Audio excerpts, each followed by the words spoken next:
Great to be back at Durfee for East Coast football as the Troy City Titans tonight host the Haverhill Hitmen in their fourth game of the 2024 summer. Hello again, everybody. I'm Evan Massoud. We're high atop the press box here at Mac Aldridge Field. Titans are back here at Durfee, so we're back. It's great to be back. I hope you're enjoying your summer to this point.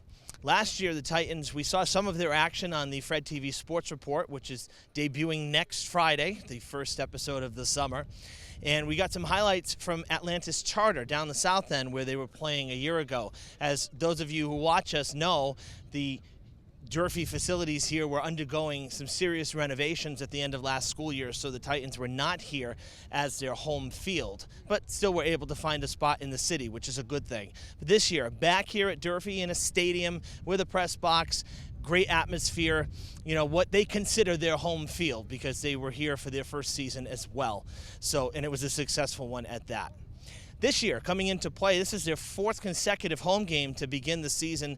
They are 0-3. They've been fighting the injury bug, which seems to be something that plagues the team on an annual basis. But I had a chance to speak with Coach Comer this week at practice, and he's very excited because all the guys are clear, all the guys are healthy, and they're going to be available for tonight. So, after losing just 6-0 a week ago, tonight, hoping for some success against a struggling Hitmen team. They're just 1-2 here on the young season. So the Titans hoping for some hometown magic tonight in their fourth consecutive home game. They only have one more home game on the schedule, and that is at the middle of August, we'll say about a month from tonight. Live action coming your way on Fred TV. Stay with us.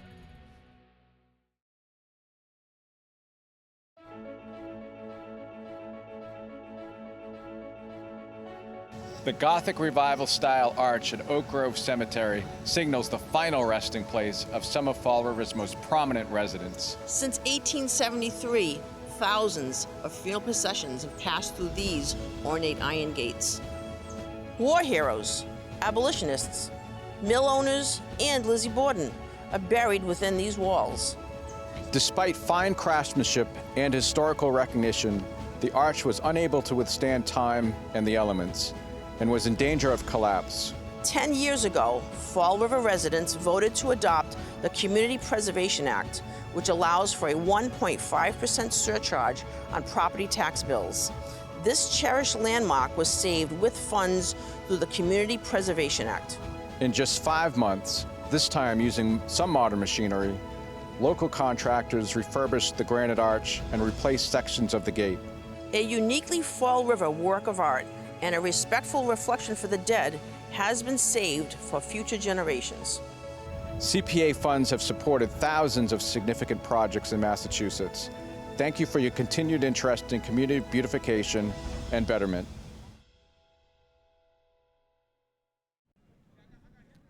Welcome back, everybody, to Mac Aldridge Field at Durfee High School, home of the Titans for the summer.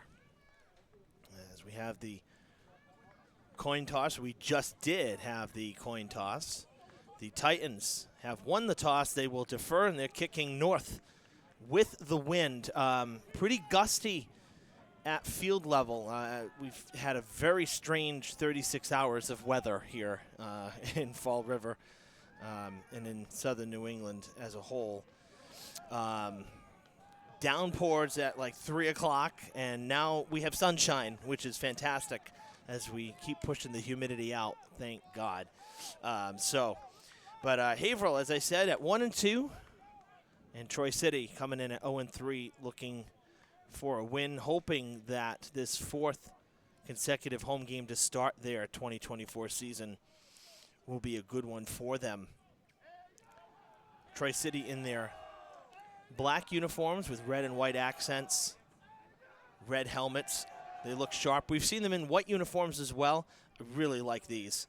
And more importantly than anything, the numbers are easy to read. That's such a big deal. Anybody who's watched me, watched our coverage of high school football, we've seen some really challenging jerseys. Haverhill, not too bad, but the white jerseys with gold lettering going to be a little more challenging, but we know you'll bear with us. Schedule-wise, for these two teams, Haverhill, their lone win came in their last game. Both teams have had the bye because with 4th of July week, that's a weekend that's usually off. So after 3 games in June, they had a bye last week, so both teams well rested, helping the injury bug. The Hitmen also dealing with the same problems that the Titans have here early in the season, and that is health. A lot of injuries, according to Coach Rob Wag, the owner of the team as well for the Hitmen. So losers in their first 2, 16-13 against the Valley Generals and 34-28 against Mill City Eagles. And last time at home, they beat the Randolph Oilers 30-6. For the Troy City Titans on the other side, I just had them and they went away on me here. There we go. They lost to the Mill City Eagles and the Randolph Oilers, 32-10 and 21-12, and then the Granite State Destroyers beat them 6-0 last time on a pick six, a 95-yard return. Talk about frustrating. But that's sometimes, again, that's how it goes. So that's football. A game that could have gone either way, and there were no offensive touchdowns in the game. Go figure. And we don't see that too often, but sometimes we do, and last week that was the case. 15-minute running clock here. We're going to do our best to keep you up to date with that. The scoreboard, nobody running the scoreboard today, so our clock it's unofficial, but it will give you an idea of where we're at, and it'll give me an idea, quite frankly, as to where we're at in each quarter. So 15 minutes like the pros, but the clock is running throughout for those of you who are new to us. Last year, as I mentioned in the open, we did get down to the south end a couple times. We had some nice highlights from the sidelines that we aired on the Fred TV Sports Report, but Atlantis Charter not set up for broadcast by any stretch.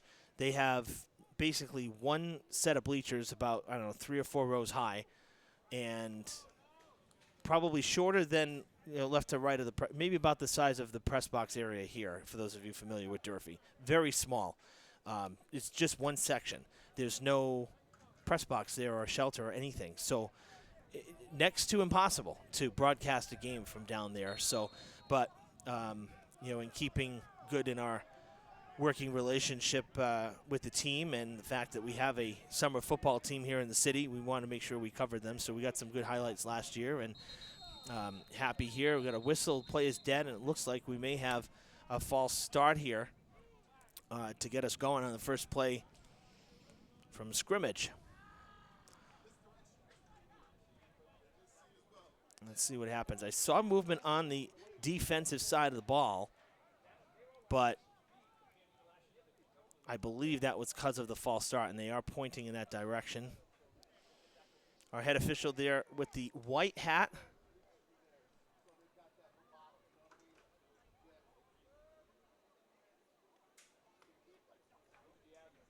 A lot of former Durfee players on this year's Troy City team.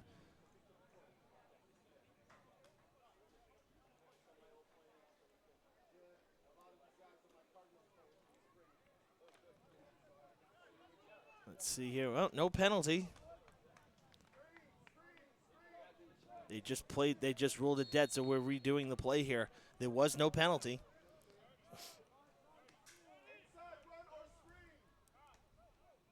Trips to the right here, near side. For the Hitmen, they'll go to the ground. Tackled from behind. Chris Walker. Nice job wrapping him up around the ankles. And little to no gain. It looks like stopped maybe after just a yard. 2nd and 8 coming up here.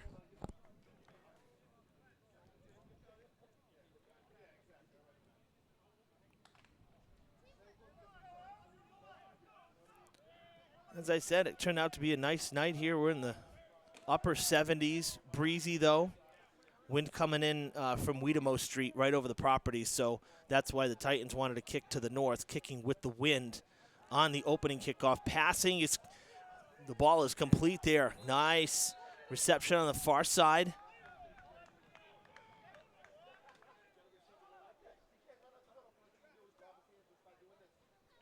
That looked to be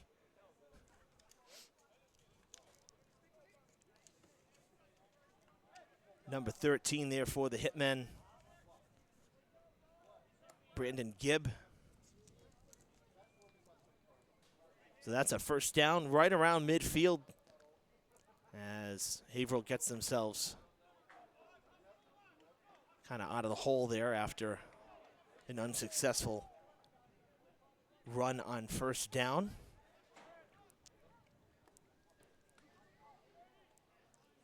From their own 48, fresh set of downs. Back to the ground they go, and taken down from behind right at the 50 is Deshaun Watson.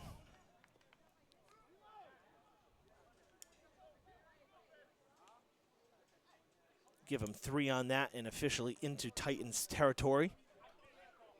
He'll be at the Titans 49.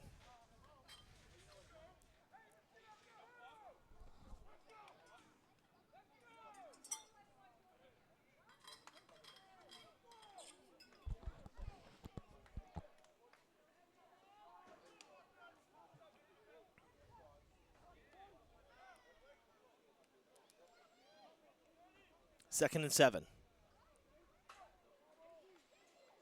Low snap. Trouble. Slingshotting it and getting the first down. Oh, ball came loose. That is a fumble and a recovery by the Titans.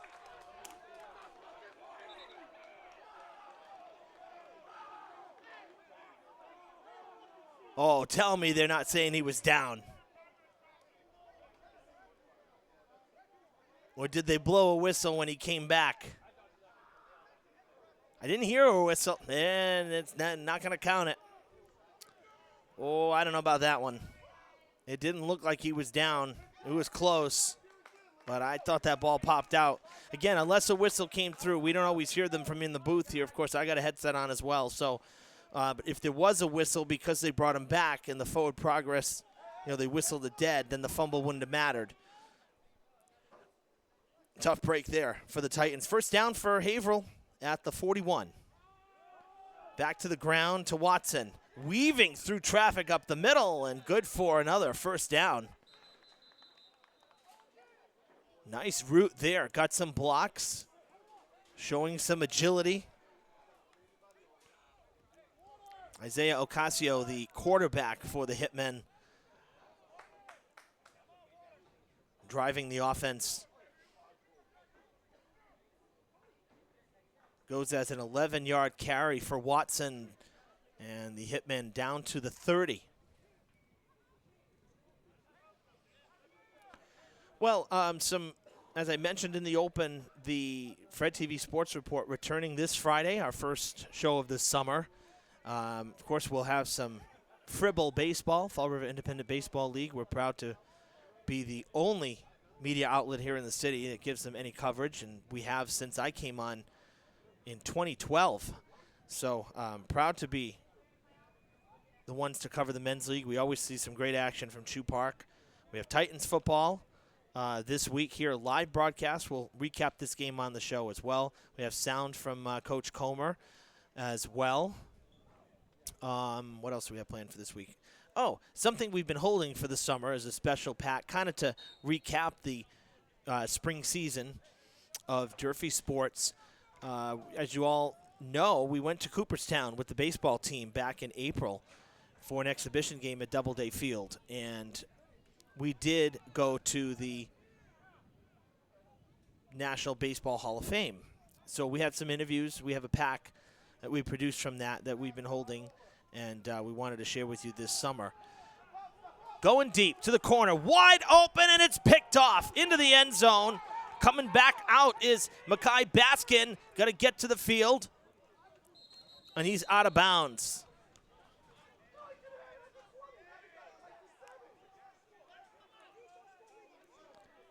So the interception, there was nobody there for the Hitmen. I'm not sure who Ocasio saw, but there were none of his teammates down in the corner. Just a wide open Baskin for the Titans, and the first miscue of the night. That was a decent drive for Haverhill as well, so that's a killer right there.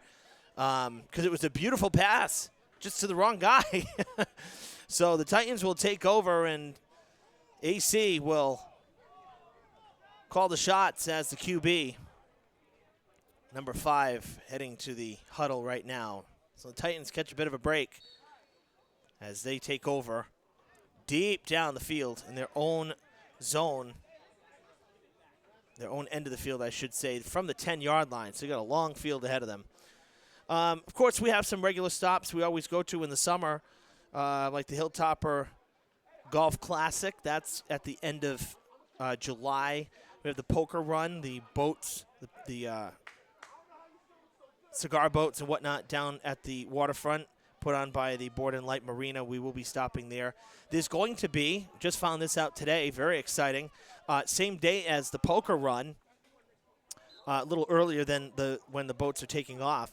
There's going to be, right here at Durfee, a FRPD, FRFD, EMS, FRPS softball tournament taking place here.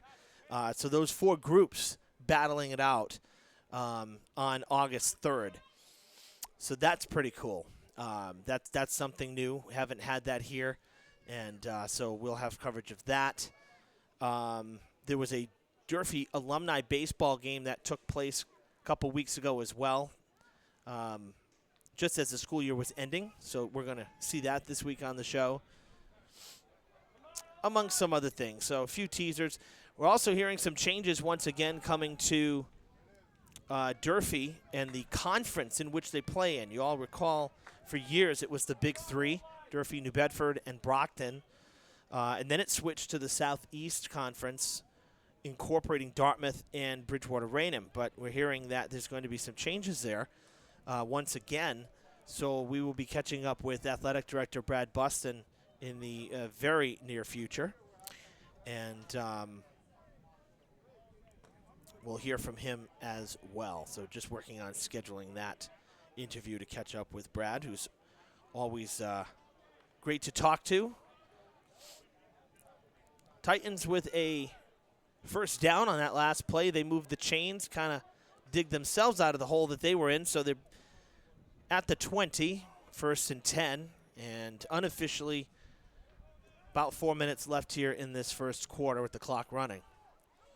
Back to the ground and stopped right at the line of scrimmage.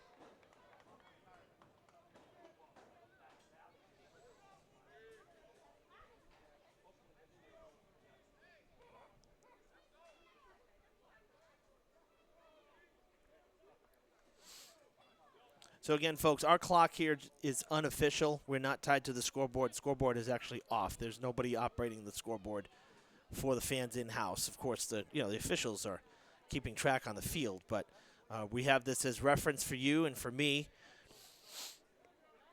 But we set it in motion as soon as the whistle sounded, and it's supposed to run. So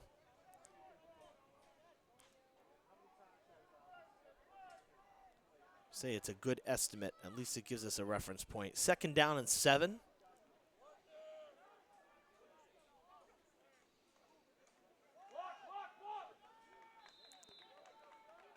Short pickup there, about 2 more yards. And they're halfway there. They'll have 3rd down here and 5.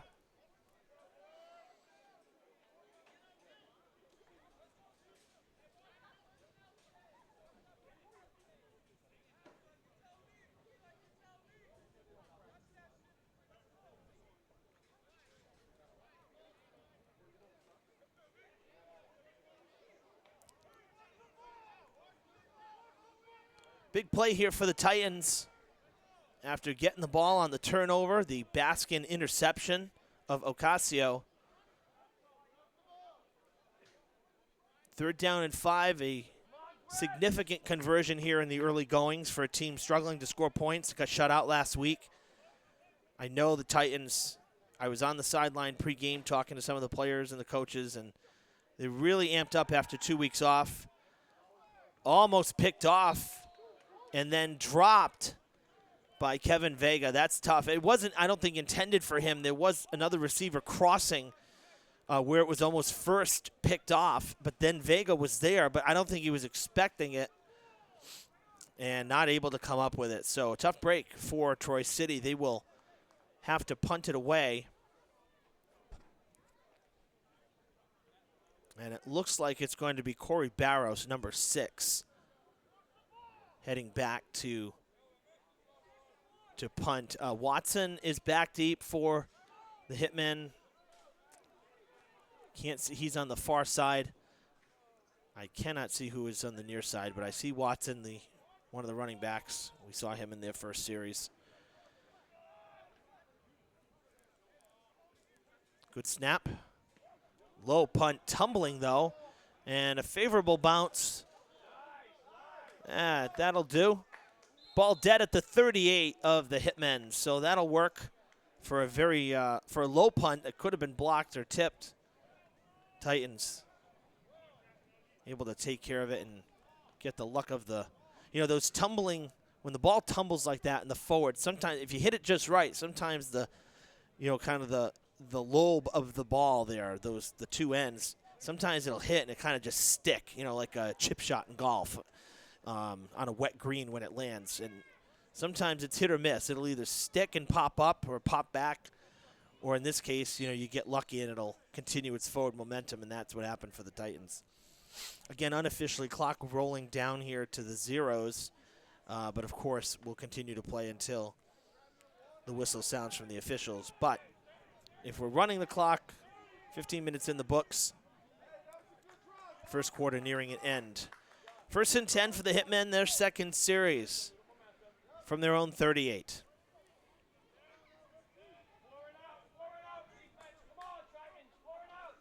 Low snap, going back to the ground again, waiting and finding a nice seam. Watson, the ball carrier, and he'll get the first down. 10 yards is what he needed, 10 yards is what he got, and that'll move the chains. Actually, they're giving him 11. Yeah, just shy of the 49, so 11 yards on the carry. I like what I'm seeing from Watson. Patient runner, big runner, and very agile, able to weave his way.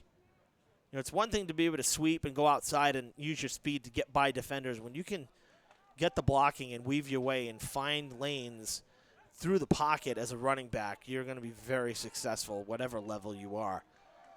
And Watson showing us some good runs, some good bursts of offense on the ground. Ocasio pitches it. Ball comes loose. And do the Titans have it? It looks like it. Yes, they do. The Hitmen cough it up for the second time tonight. A pick and now a fumble. The Titans will have the ball on the Haverhill side of the field. So Troy City getting some breaks here. Defense coming up big. Can't say the opportunity's not there.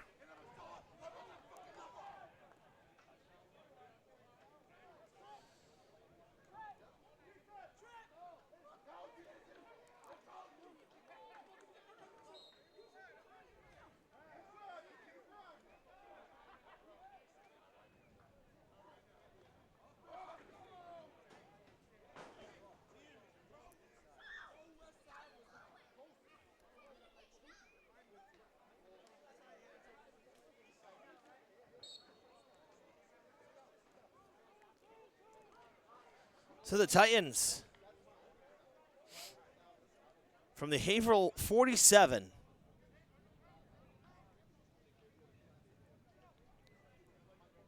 love to see them take a deep shot here towards the end of the first. At quarterback now is Ryan Nave. Oh, escaping. Look at Barrows go. Gets hit from behind, out of bounds. Didn't look like it was going to amount to much, but it turned into a great play there for the Titans.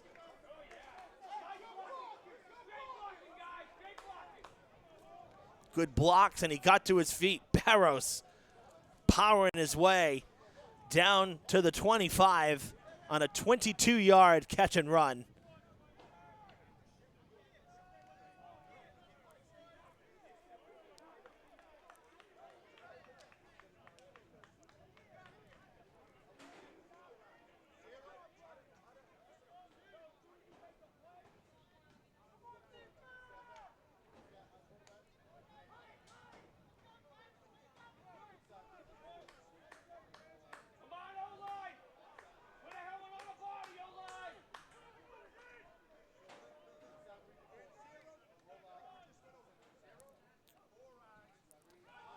go right back to Barros. This time ready for him. Oh, can't bring him down. Does an end around, still on his feet. Down inside the 20.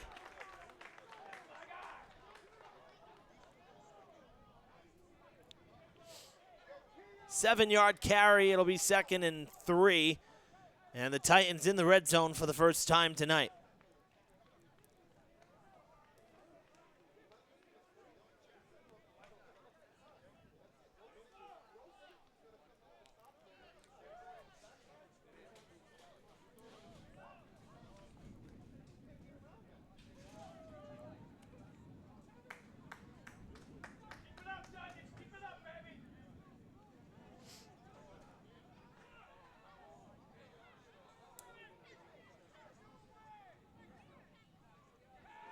Nave drops back, has Barros to block. Corner, end zone, touchdown!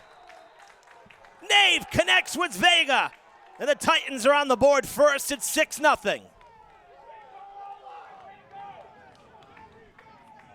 Great protection from the line. And the Titans take advantage of the second turnover of the game from the Hitmen.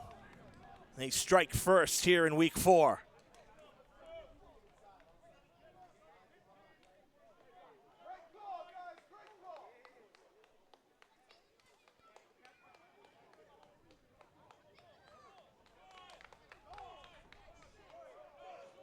That was a great series right there for the Titans. Had the big play, catch and run by Barros, and another good ground game rush for him. And then the touchdown throw.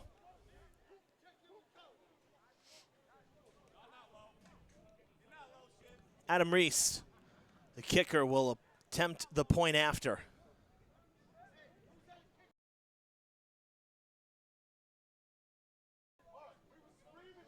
Good snap, ball down, kick on its way, and it is good. 7-0, Troy City here in the first.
Shadows getting a bit longer here.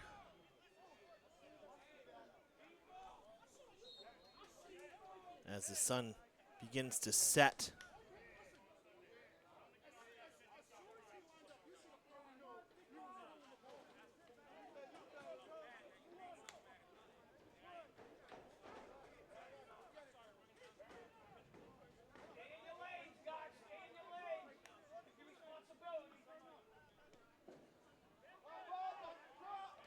Short kick from Reese.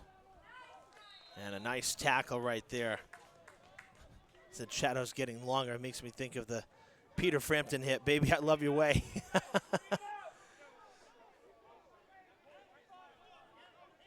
Shadows grow so long before my eyes, as the song goes.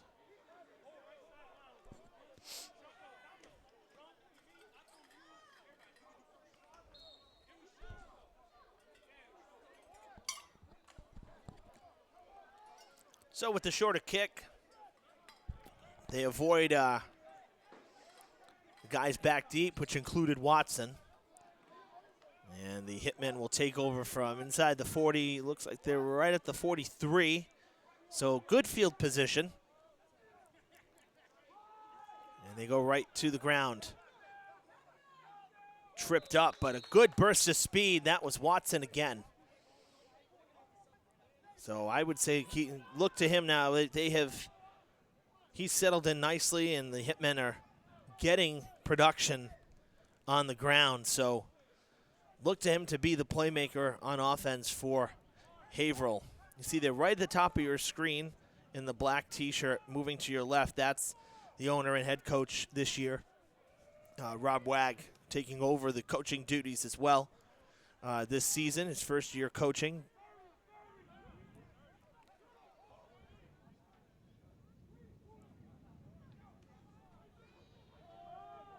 Back to the ground they go again. And dropped at the 35. 5-yard carry.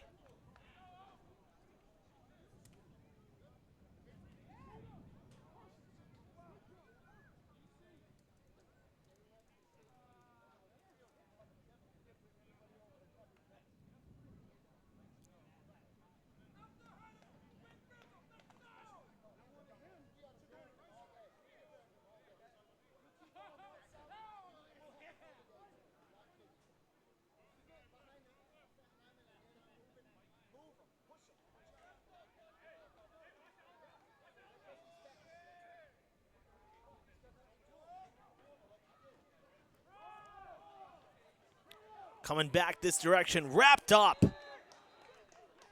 Nice tackle there from Marquise Triplett. And Watson does not get the first down. It'll be 3rd and short.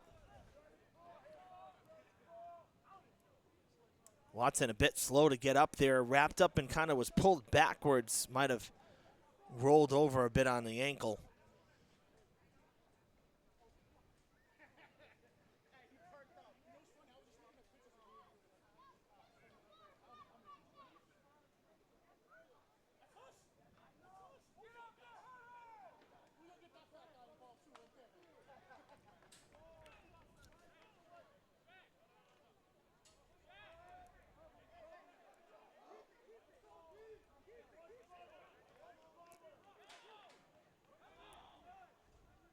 Third and 3.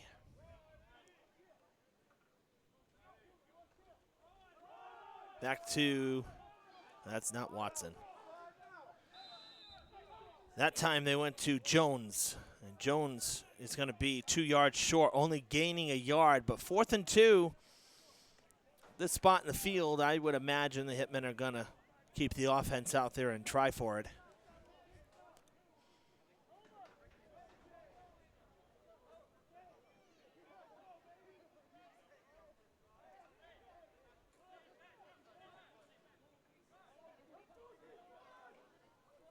And indeed they will.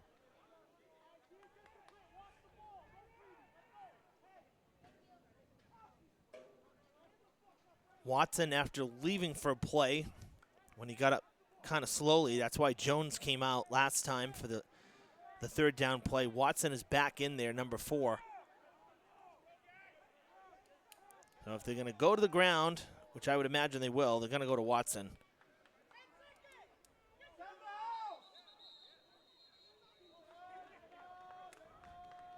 Took too much time there. Play clock was expiring. And the Hitmen have to call a timeout.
Got a false start out of it, and our first flag of the night.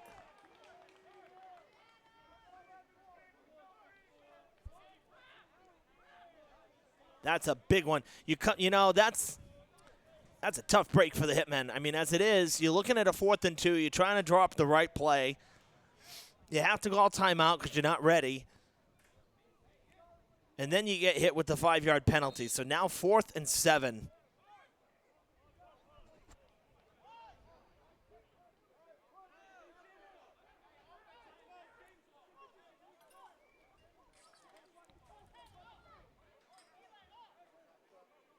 And let's see, lots of changes here. Looks like they are going to indeed now punt it away.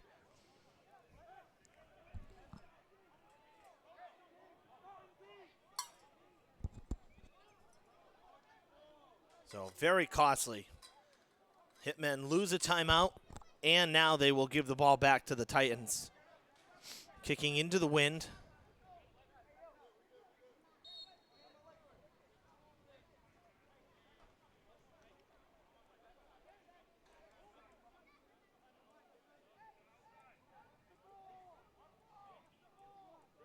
Oh, high snap. Reeled in. Oh, good kick. Man, that punt is going to take him all the way back into the end zone. It will be returned. Some hands to the face there by the defender.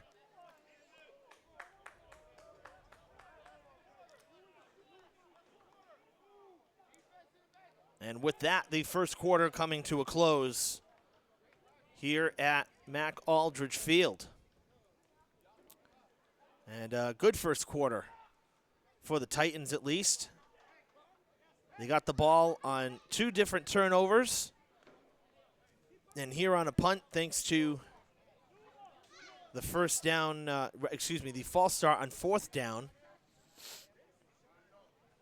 As the Hitmen were vying for the first down, not able to convert, and ultimately deciding to kick the ball away. Titans will have a long field here as we switch sides.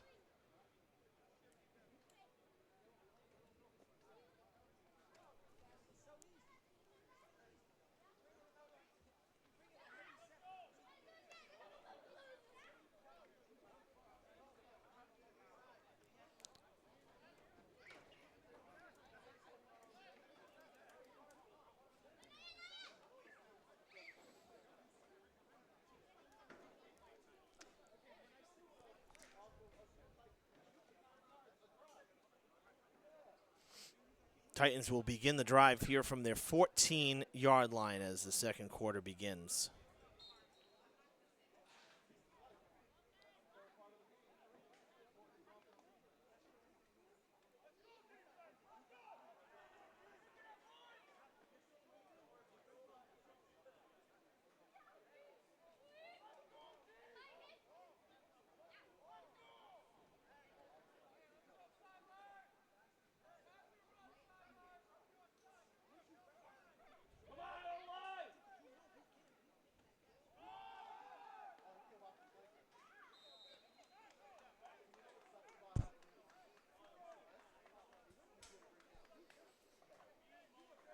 Titans go to the ground on first down. AC back out there as QB to start the drive. 3-yard pickup, shifting over more like 4. We'll call it 2nd and 6.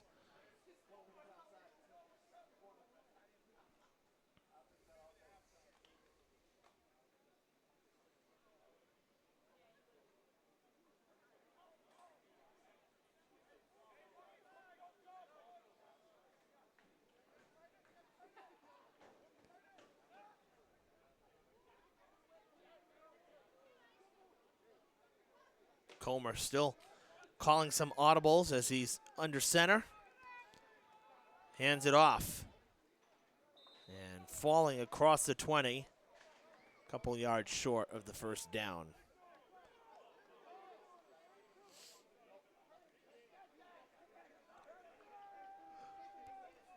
Barrows took the pile with him and everybody collapsed like a pile of dominoes. 3rd down and 2. Bit of a long 2 there. The line to gain is a little past the hash mark. So let's say 2.5. if there's such a thing as half a yard.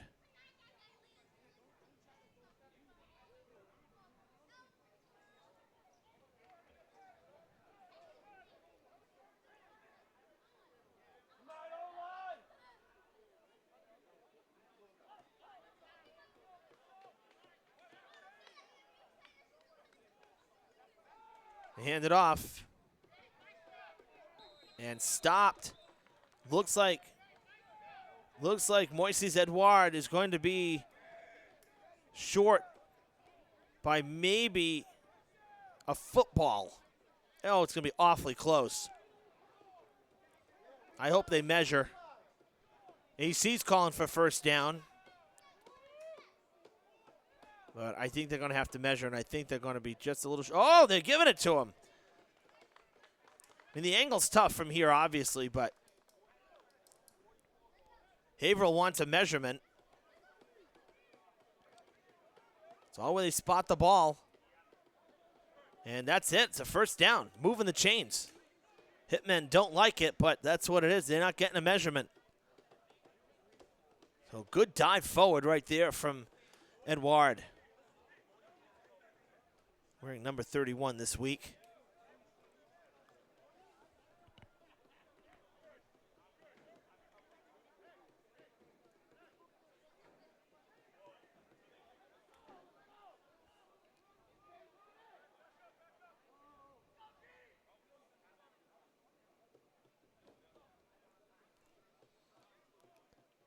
So a fresh set of downs for Troy City. AC under center again, pitches it out. Quick, not really a pitch, rather. A quick over-the-top pass doesn't pan out. It was complete to James Suber, but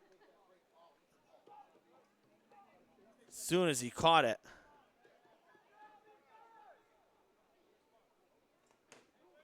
trouble. Gonna go as no gain. 2nd and 10.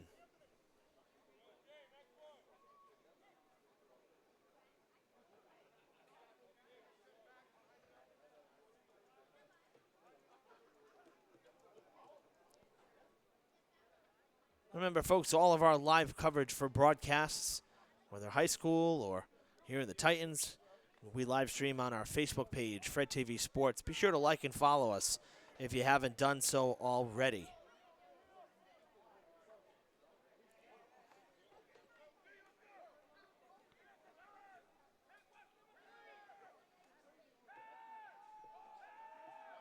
Flat-footed. AC connects.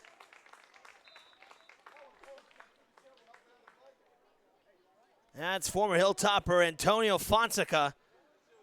I really, it's amazing when AC does that. I mean, I remember a couple years ago him doing the same thing where he just drops back, he just holds the ball, like as if there was a flag call, like the play's dead, and then flat-foots just bombs it for 20 yards like it's nothing. Let Fonseca get loose, freed him up, and good for a connection. Ball's at the 50, we're at midfield, another set of downs for the Titans. At the same token, folks, all of our games get archived to our YouTube channel under the same name.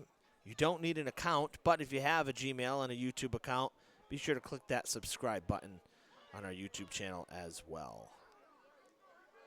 Anthony Granum, former Fred TV student, Durfee grad, running our camera tonight. Great to have him back and working. Did a lot of games with me when he was a student. And great to have him now as another one of our part-time sports staffers. Trying to get free. He does. Good block from Comer. And Shaquille Wilk still on his feet and ends up getting about 6 or 7 yards out of that. He should have been stopped in the backfield, and he made something out of it. That's a heck of a play. And again, Comer, the QB with the block. That was the key right there.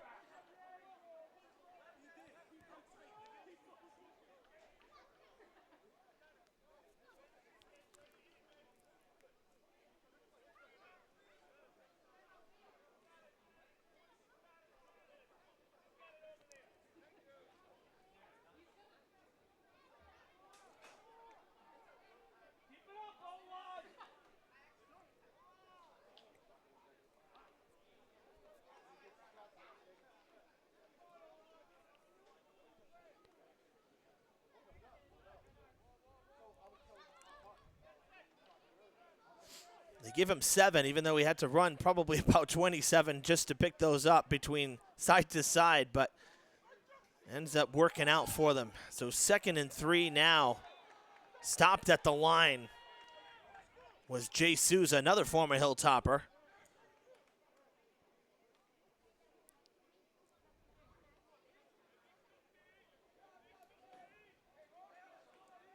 Jay a couple years older than Fonseca. Jay played with guys like Eli Brooks, Alex Benavides, that group. And they don't give him forward progress. They're saying he did not get back to the line of scrimmage, so they're actually taking a yard away from the Titans. So it'll be 3rd down and 4 from the 44-yard line of the Hitmen.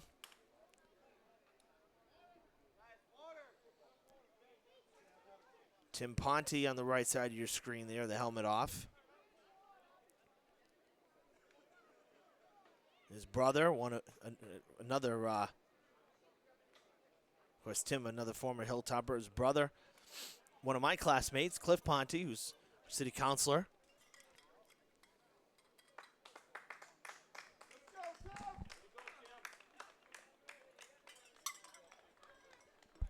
Good to see Tim up there, no problem.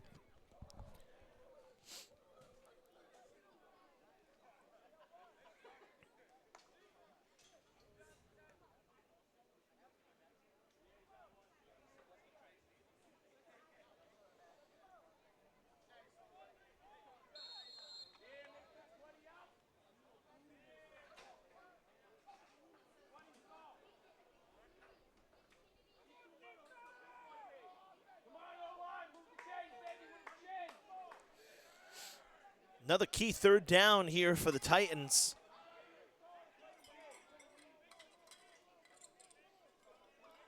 Third and a long 4.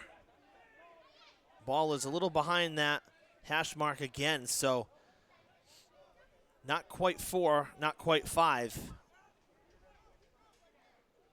See if they go to the air or not. They fake the ground. AC lets it fly. Going to be a contested. It's caught.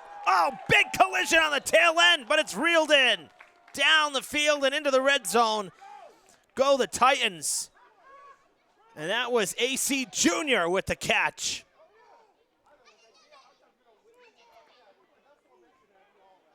Huge conversion on 3rd down. And the Titans knocking on the door once again. Junior took a hit. He reeled that in and bang, bang, was knocked out of bounds. Able to hang on to it.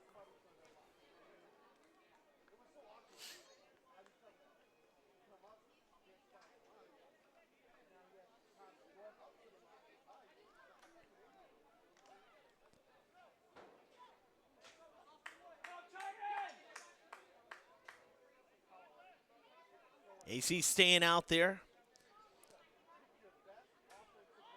Nave had come in as QB on the last drive when they scored. He had the touchdown pass. And Comer staying out there as they go into the red zone. To the ground and stuffed again. Ground game getting snuffed out a bit by the Hitmen here in the latter half of this drive.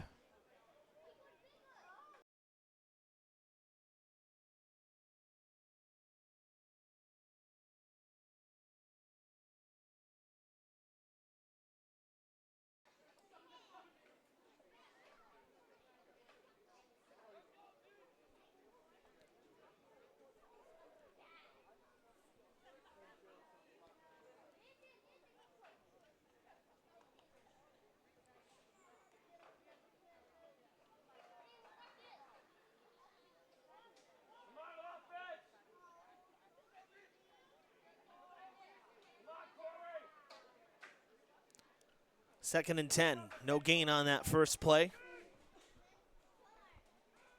Back to the ground again. This time a little more production there as Wilkie got the handoff and got them almost halfway there. Picked up 4.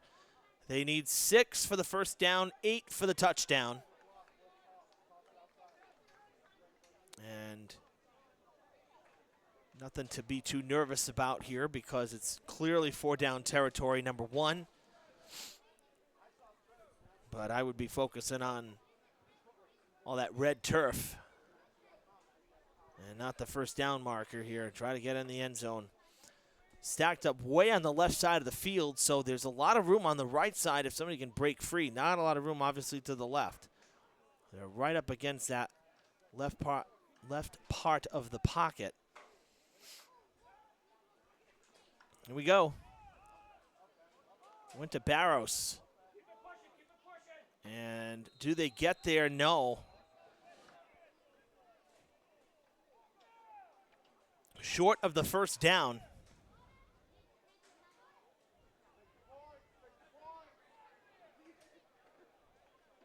They're short by 2 yards. Well within field goal range. I was watching both kickers pregame from down on the field, and both were hitting it from good 35 yards out.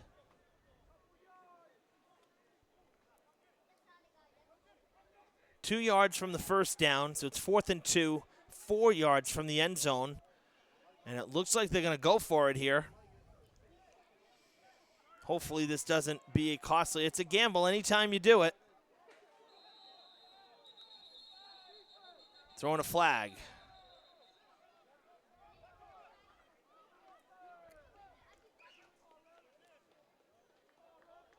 And they're pointing towards the defense, and if that's the case, it should be a first down for the Titans. I think they got him offsides. That's a huge play by the Titans. They baited him and they got him. That's a first down, 1st and goal for the Titans. Of course, half the distance because we're within the 5 yards. So they get the 2, which is enough for the first, and they're 1st and goal from the 2.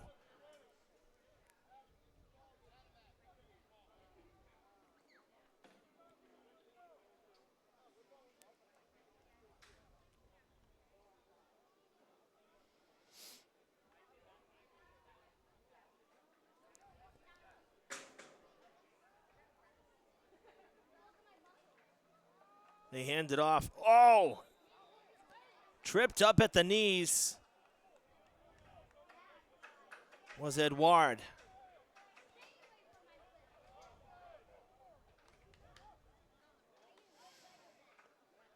They give him a yard. So 2nd and goal now from the 1.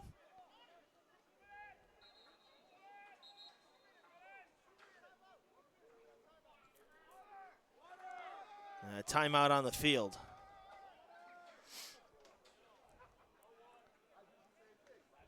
Not sure if it's an official timeout. Our referee did not point to either side, just waved his arms and yelled timeout. So we shall see here.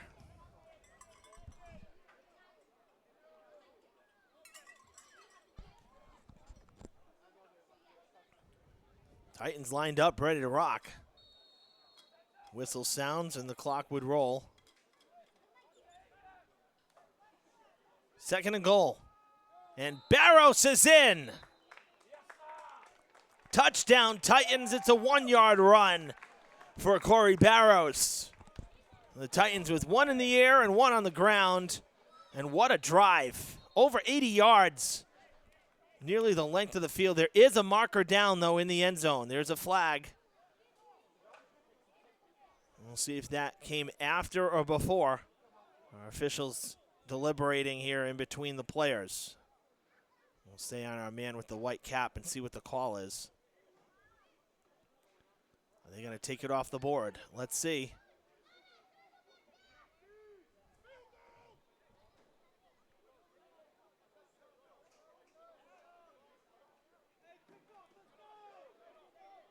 Okay.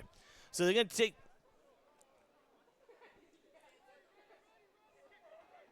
It's a personal foul against the Hitmen, and the Titans are going to have the penalty assessed on the kickoff, so it'll help them out. They'll kick further up the field. Going for the point after.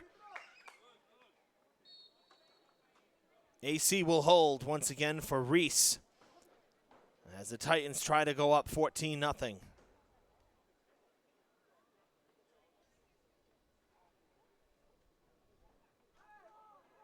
That's offsides. Or are they calling a false start?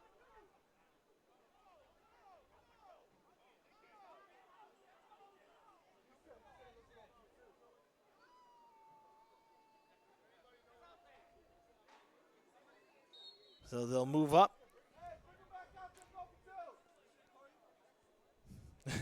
Some of the fans yelling, go for two. You're half the distance now. You'd be at the one. But Titans content with kicking once again. And right through. And it's 14-0. That's a solid drive. We saw some great plays in that drive. A lot of different guys involved for the Titans as they go 85 yards.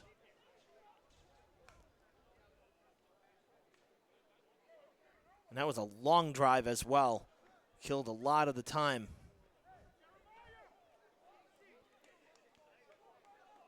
That's got to feel good for Troy City. It's the first time all season that they've gotten to 14 points. They put up 10 against the Eagles, 12 against the Oilers, and they were shut out last time. So, putting it together.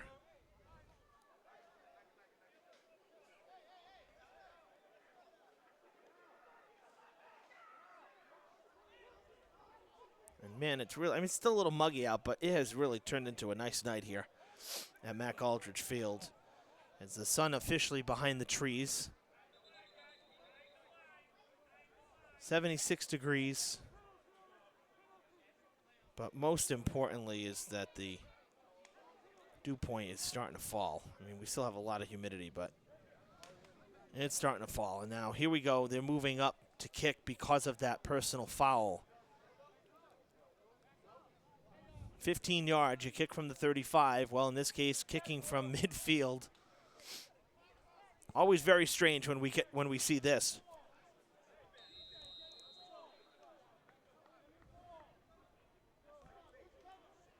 Here we go. Straight up, coming down at the 15, caught by Watson. Redirects and is going down. Great job there by special teams.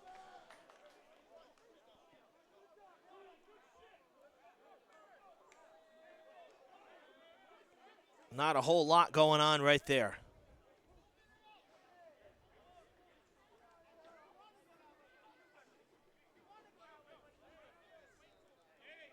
So the Hitmen need themselves a clean, solid drive if they want to stay in this, in my opinion.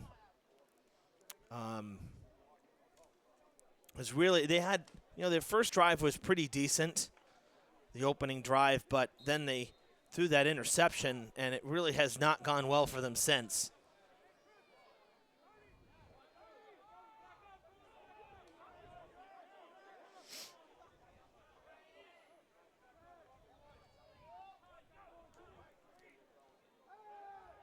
Passing on first down, it's complete on the far side. Good play on first down.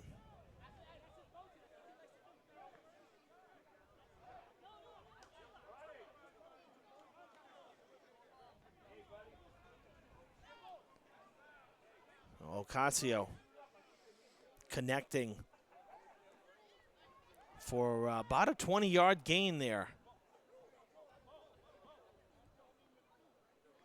That gets the Hitmen up to the 36-yard line.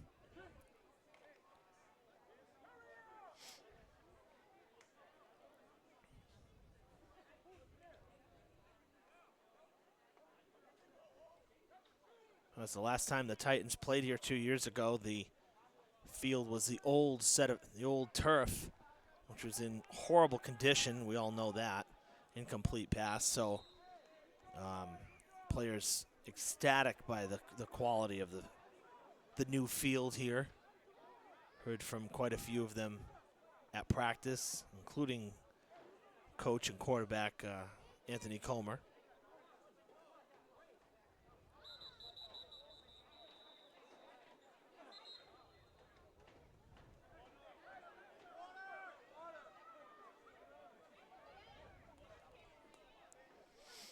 And we got ourselves a timeout.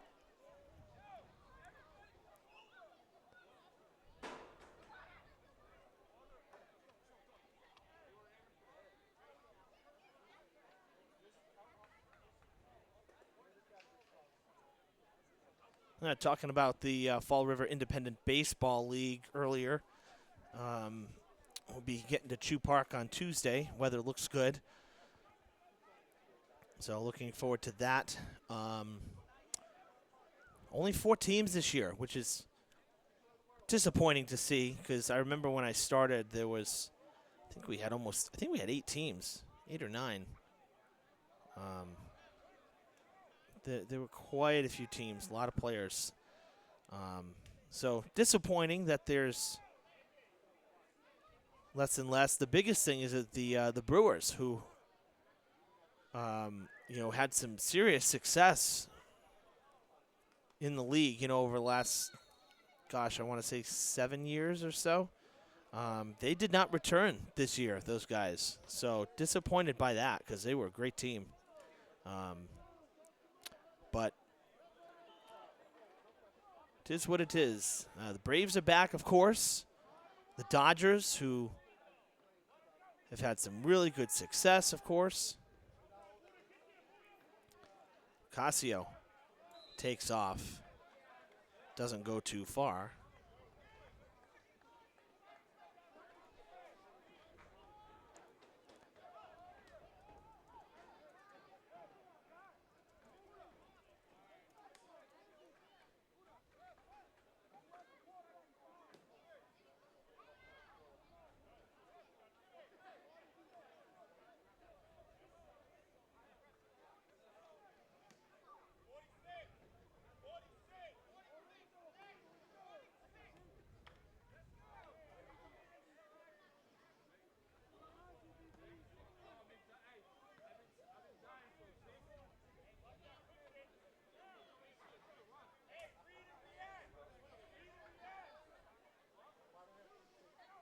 Third and 4, passing across, it's incomplete. Out of reach of Jones.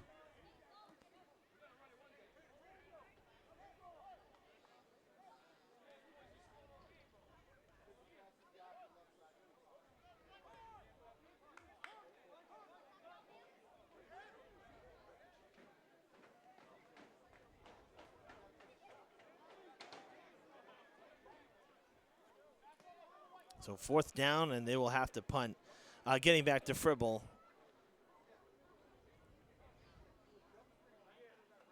Talking about that.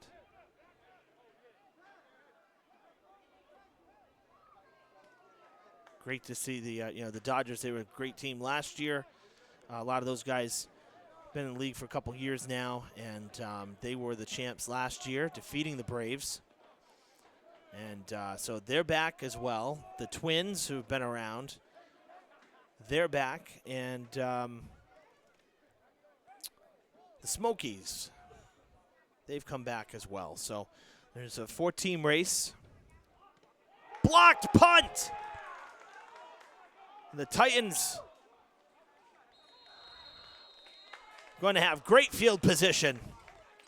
Everything going their way.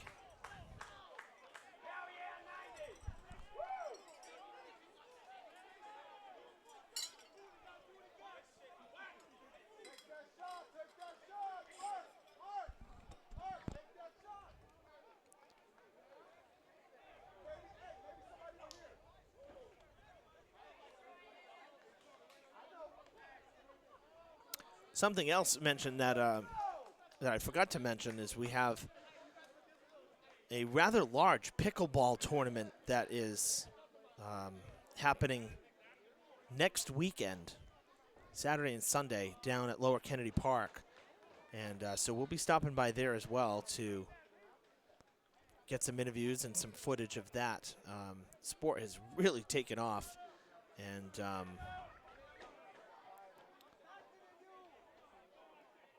always great to see some different stuff in the city. And those courts were, those in the tennis courts, they were redone. The tennis courts were, and then they added the pickleball court at Lower Kennedy, right along Bay Street. And again, it's really taken off like wildfire. So that's coming up. So that'll be a feature as well this summer. So lots of good stuff to look forward to. I hope you'll join me. We have about, I think 4 shows planned is what we're anticipating based on how the weeks fall and whatnot. But our first show will be this coming Friday, the 19th at 7:30, Friday night, right here on Fred TV.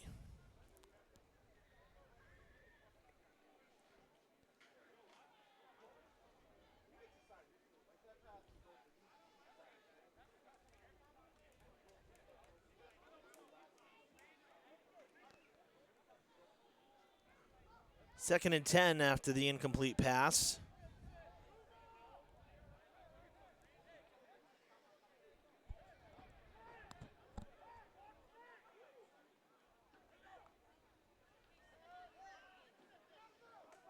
Complete to Fonseca, has some room.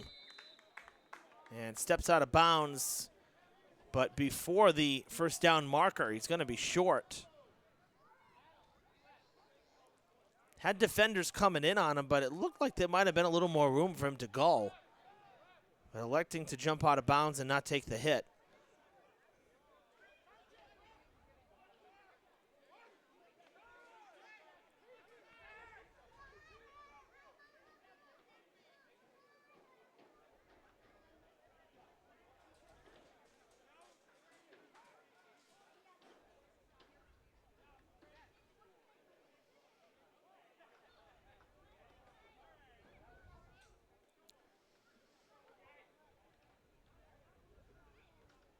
That was kind of a tough decision to make as well. 10 seconds on the play clock. It brings up third down. It's third and short, 3rd and 2. AC drops back. Pressure coming. He's going to scamper. First down, and he goes tumbling down to the 10, but it'll move the chains. AC scrambles and converts.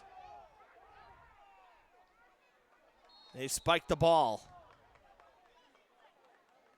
Time running out here in the second quarter. Remember, the Titans took a lot of time off the clock because the quarter started with their 85-yard touchdown drive, their last possession, and that was a lengthy drive, both in distance and in time of possession.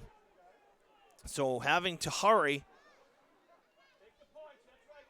and spike the ball after the running play, and I see Adam Reese out there, so it looks like they're going to go for a field goal and try to take the points. Not enough time to run a couple plays to get into the end zone. So going to kick it here for what would be about a 25-yard field goal to try to go up 17-0.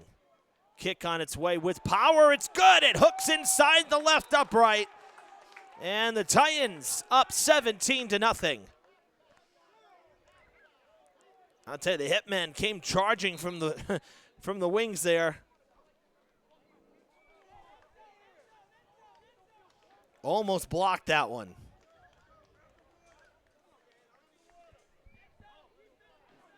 And with that, the first half comes to a close.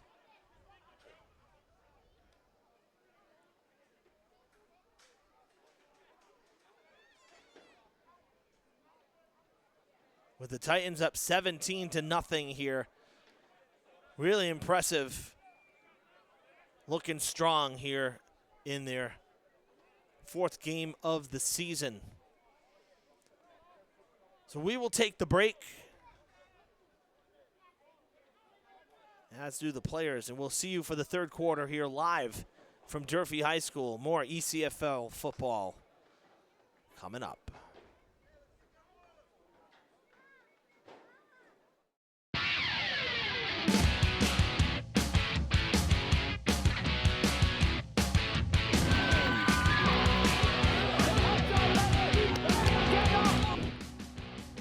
hand it off. Back to Romero. Romero forges ahead.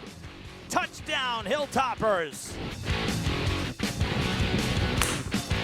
Coming in, you're really scared. You might be a little nervous, but I think being a part of a team gives you friends who can come with you all the way through high school, and then coaches looking out for you. I think as an athlete, you can improve and learn the art of dedication. That shot taken. Cadet will take the shot and score. Hard work pays off. For my freshman year, starting off hardly knowing anything about sports to now my junior year, having almost all the school records in track and field. I feel like this school shows a lot of opportunities in classrooms and out of classrooms.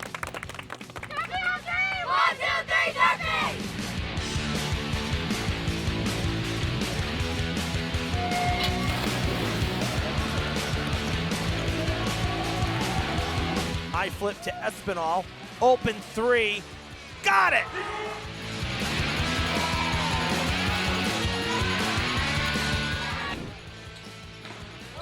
Big time hit from Granum.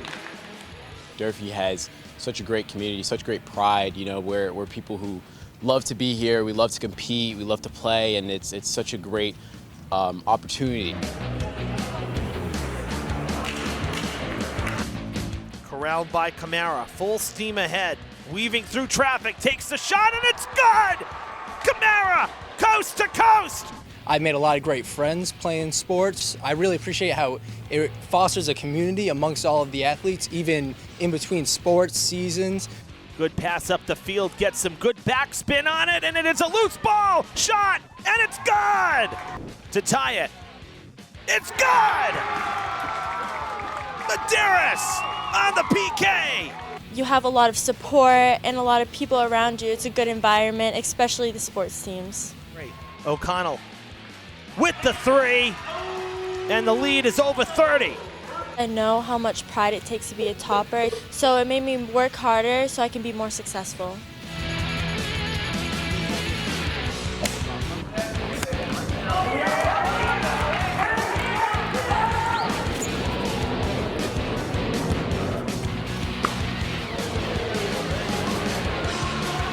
It's really great to just be able to learn accountability, reliability, just getting involved in school, and I feel like the best way to do that is to join a sport.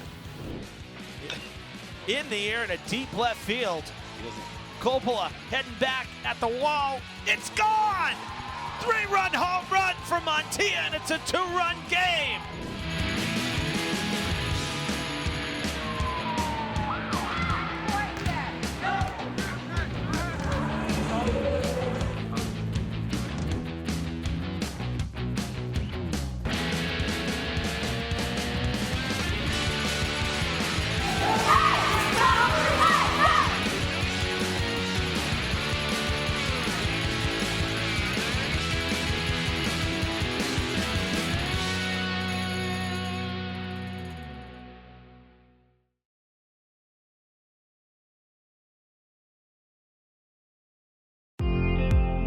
Fall River Public Schools has opportunities for positions in multiple areas for people looking to work with the next generation. Come grow with our team. We have openings for teachers, paraprofessionals, and teaching assistants, and other educational support positions available. We are also looking to fill operations support positions such as custodial, security, and food service. We offer competitive salary and benefit plans. We have rewarding work available in our 21st century schools and learning environments. Come grow with us. Please contact the Human Resources Department at 508-675-8420, extension 53708, or see our postings on our website at fallriverschools.org.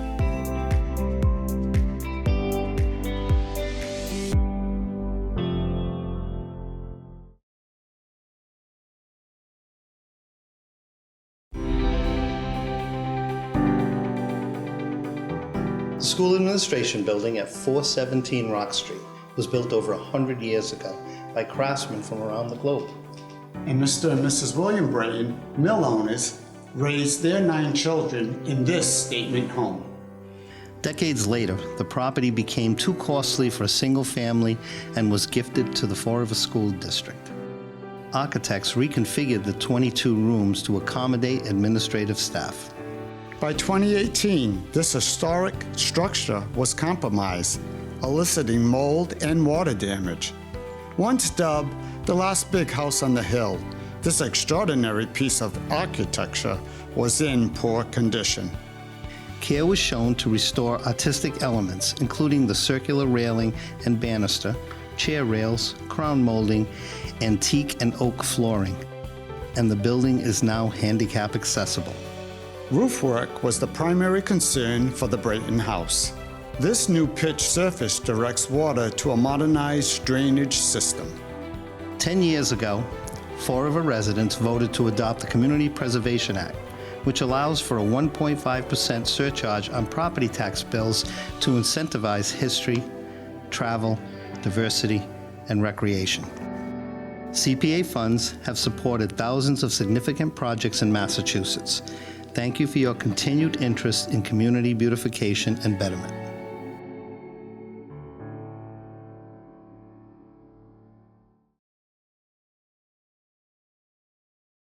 It's time for spring cleaning. The city is rolling out an updated street sweeper schedule. Beginning in April, 4 phases of street sweeping will be implemented across 12 neighborhoods. Each phase represents 1 week of each month. For example, the streets in Phase 1 will be addressed in Week 1 of every month. Curb-to-curb access is essential as drivers may make several passes. Please avoid parking during posted times on new signage in your neighborhood. Parking restrictions are just a few hours, similar to a parking ban during a snowstorm. Questions may be directed to the Department of Community Maintenance at 508-324-2584 or the Mayor's Office at 50. Welcome back to Mac Aldridge Field. Cutting back a little early here. Halftime a little shorter than the 10-minute break. As the Titans get a great return, still on his feet and down the 42 of the Hitmen. So the Titans picking up where they left off. And that looked to be Jones, Tyree Jones on the return there, showing some speed. So third quarter starts with a great return. And the Titans with the ball, they just had the field goal at the end of the half, trying to make it 17 to, they made it 17 to nothing, and now trying to add to their point total here, doing that traditional score at the end of the half and score at the beginning of the second half. So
a bit of a delay here with the sticks on the far side.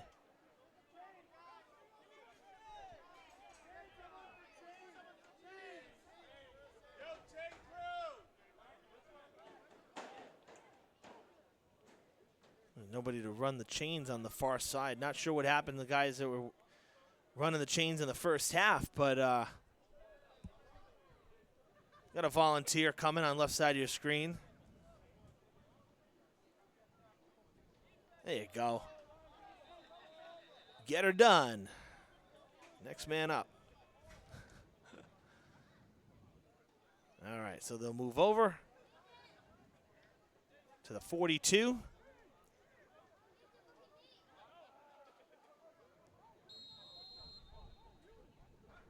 Looks like we're settled now, finally. That's good. 1st and 10, Titans start in the Haverhill side of the field. Oh, some hands to the face there and knocked down Edouard.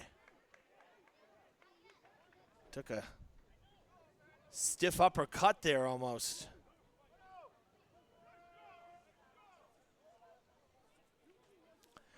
Well, I do have to say, it is nice to be back here in the booth.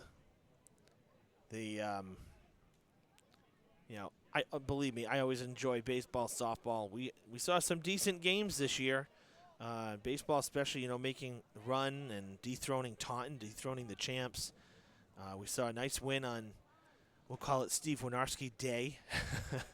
The field dedication day, the Hilltoppers beating Diamond that day.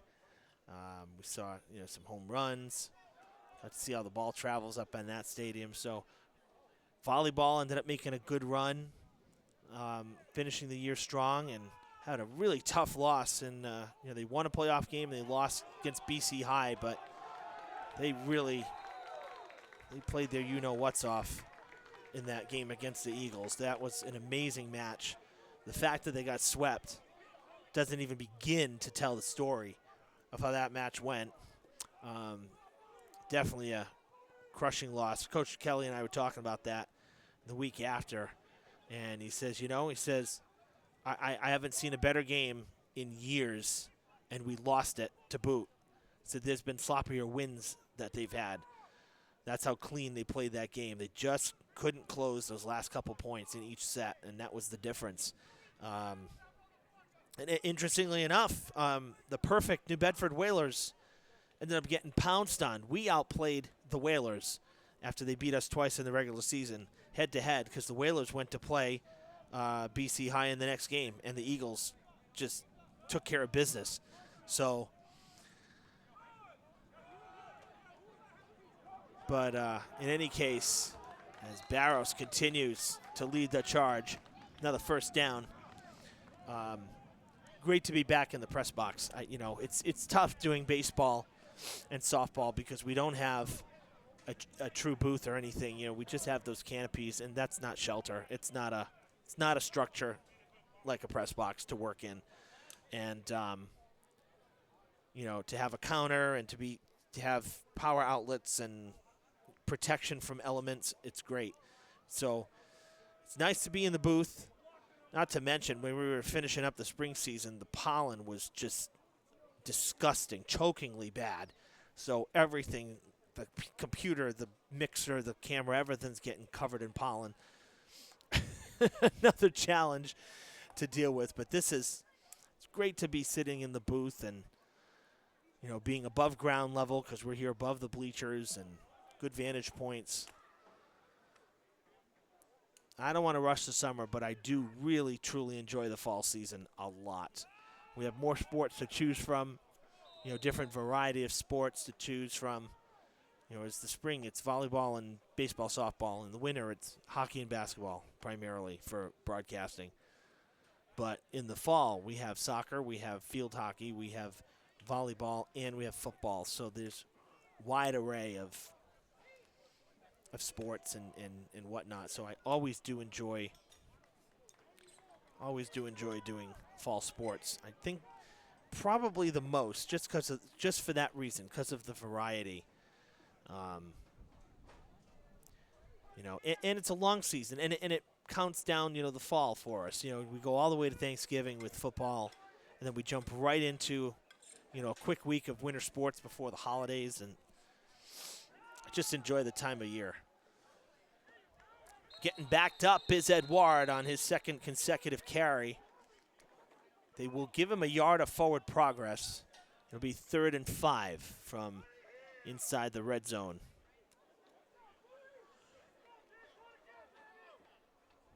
Titans need to get to the 8-yard line, for the first down.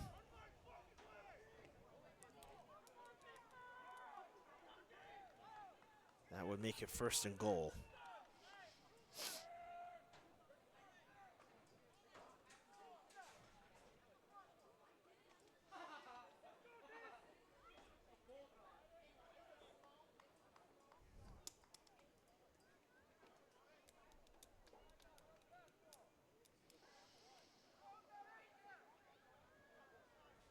All these plays on the ground.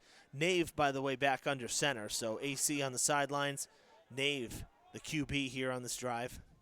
Oh, did they get him? I think there was some contact, and it may be offsides again.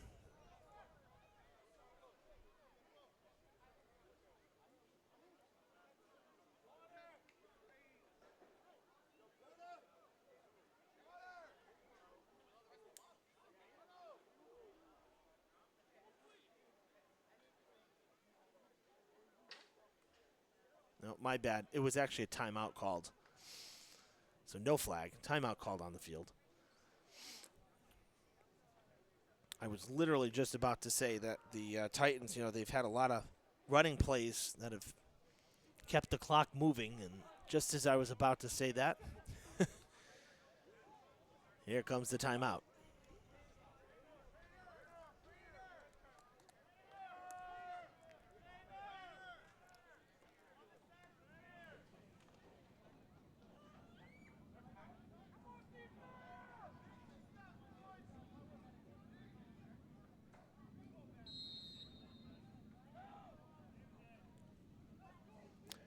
All right, 3rd and 5.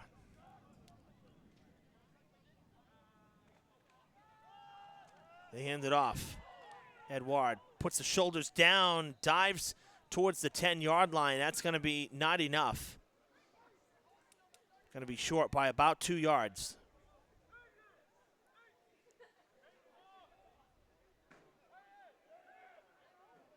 Yep, right at the 10. So it'll be 4th and 2. Can't see any reason why they won't go for it at this point. I don't think I would kick at this point. At 17-0, I think you can afford to gamble and go for it now.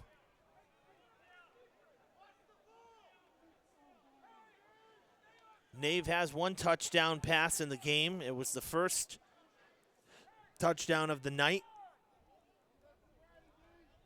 Got it to Kevin Vega. Barros ran in the second one. And then Reese, kicked the field goal at the end of regulation, at the end of as the second quarter came to an end.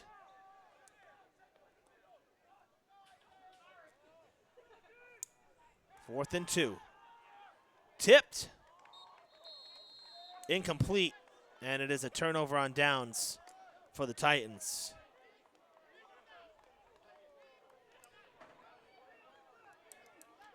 The Titans gambled and unfortunately come out on the short end of the stick that time.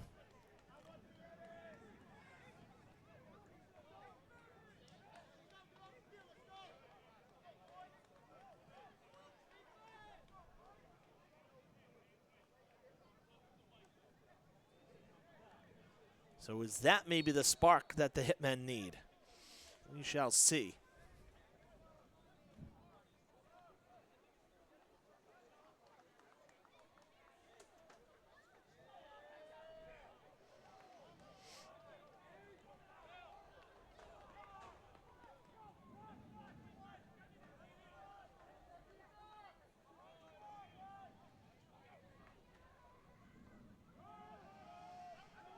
Kind of a start and stop there from Watson. Taken out at his knees.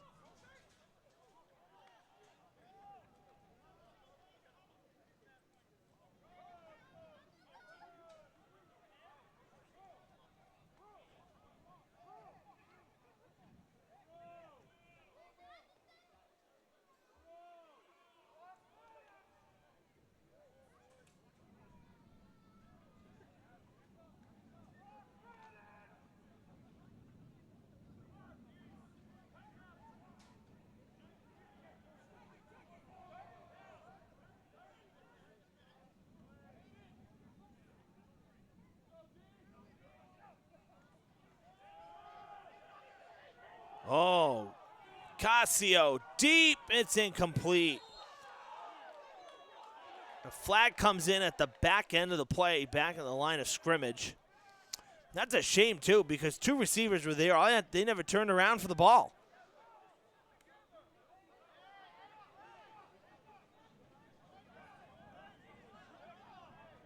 And there's a flag down the field as well. 2 flags on the play. One back at the line of scrimmage, and then one down the field where play was happening.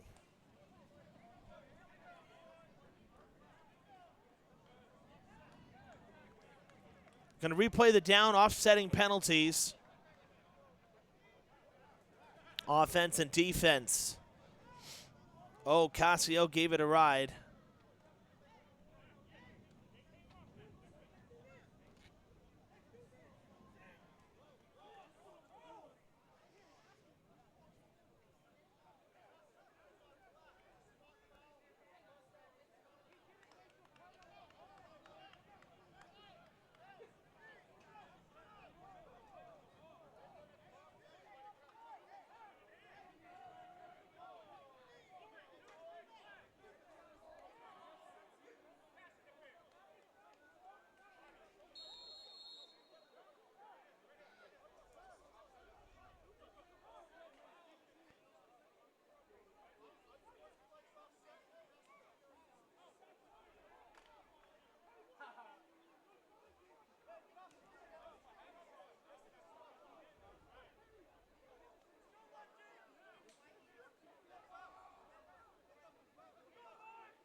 Ocasio taking off, has some room, still on his feet and out of bounds.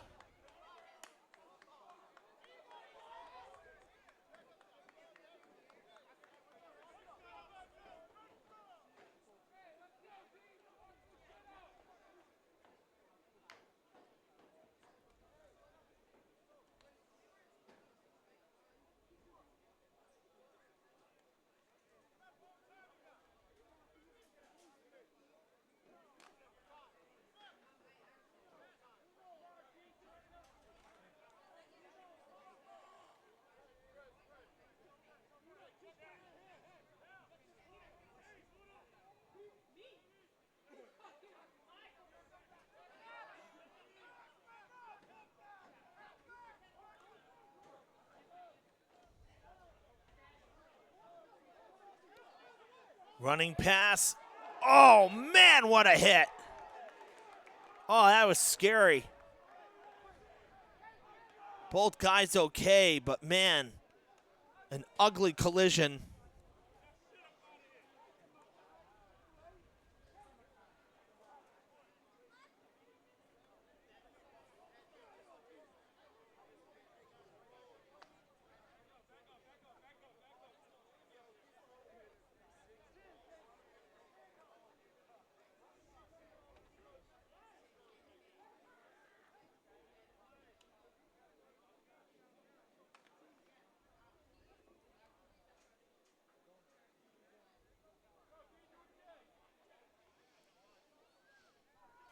Second down.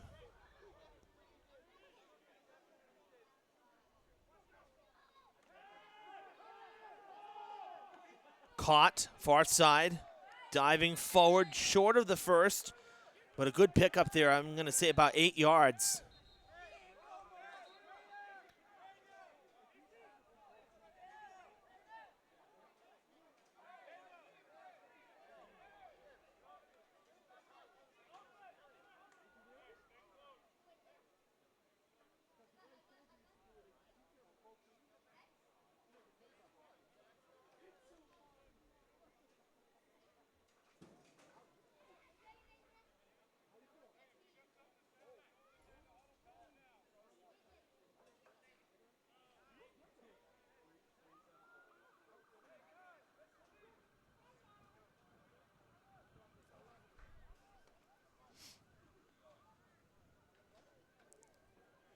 Injury timeout here.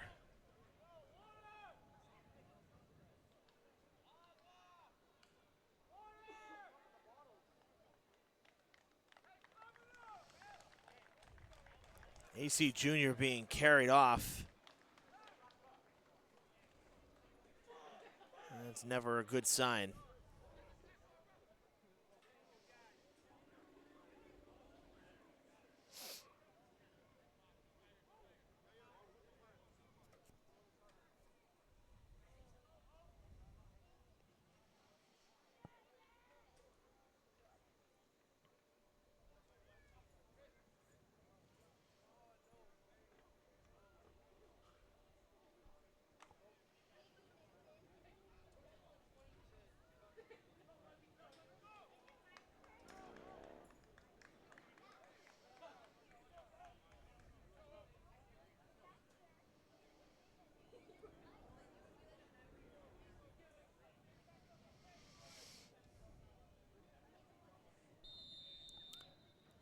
whistle sound, so we'll go back at it.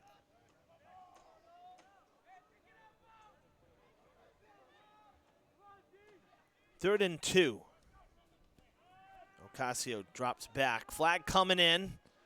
First down for Ocasio, but in the backfield. And it is holding on the offense. So this first down will not count.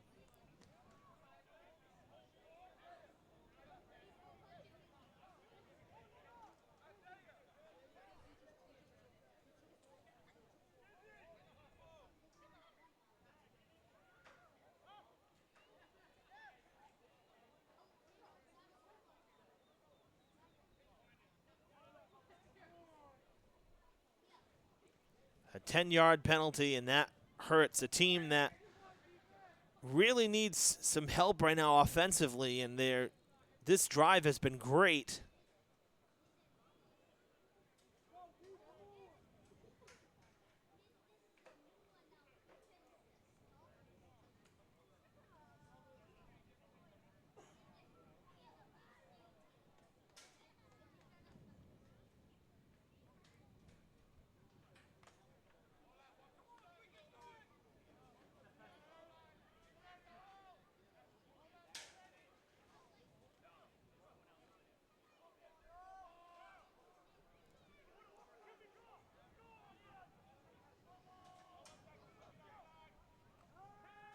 So 3rd and 12, pressure coming. Ocasio scrambling for his life, lets it go.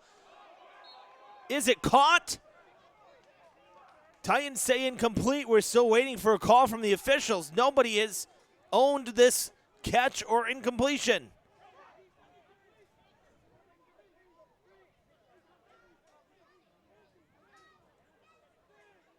Incomplete.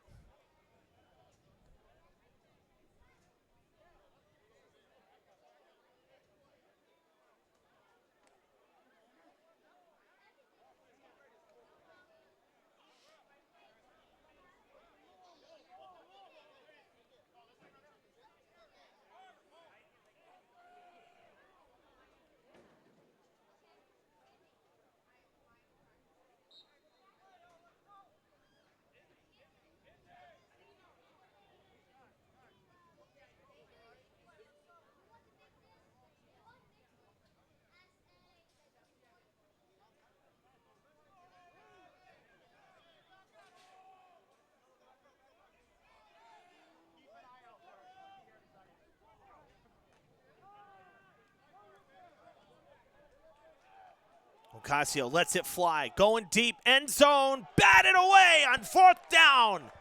And the Titans keep the shutout alive. It's a turnover on downs, and the Titans take over. Trainers at the bottom of your screen still working on AC Jr. Looks like it might have been the ankle because they're working on the lower part of the leg there, and that's kind of where he was holding it.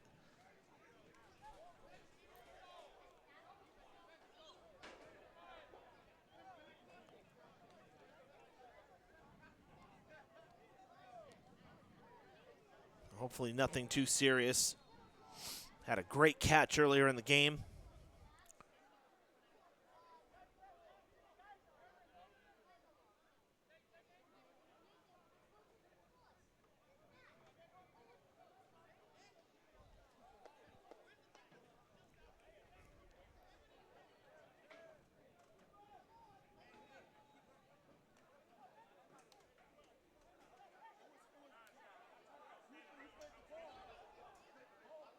Titans will start from their own 35. Nave, tons of time, the line doing their job. Rolls out, lets it fly, gonna send it out of bounds.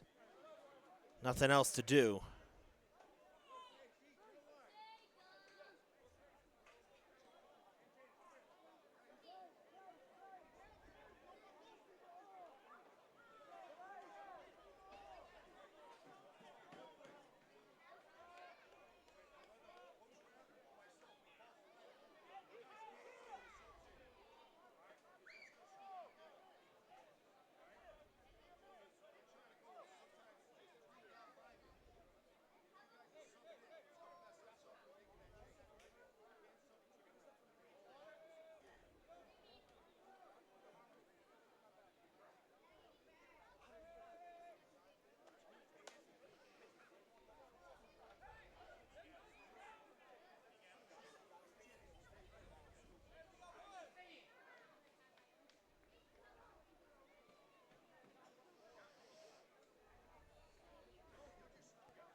2nd and 10. Going to the ground.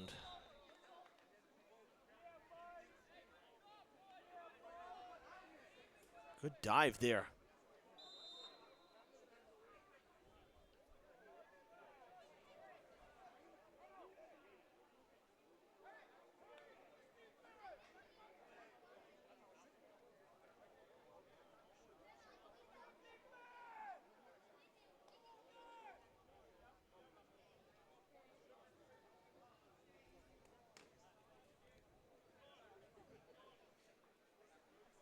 So the third quarter's come to a close here at Durfee High School. The Titans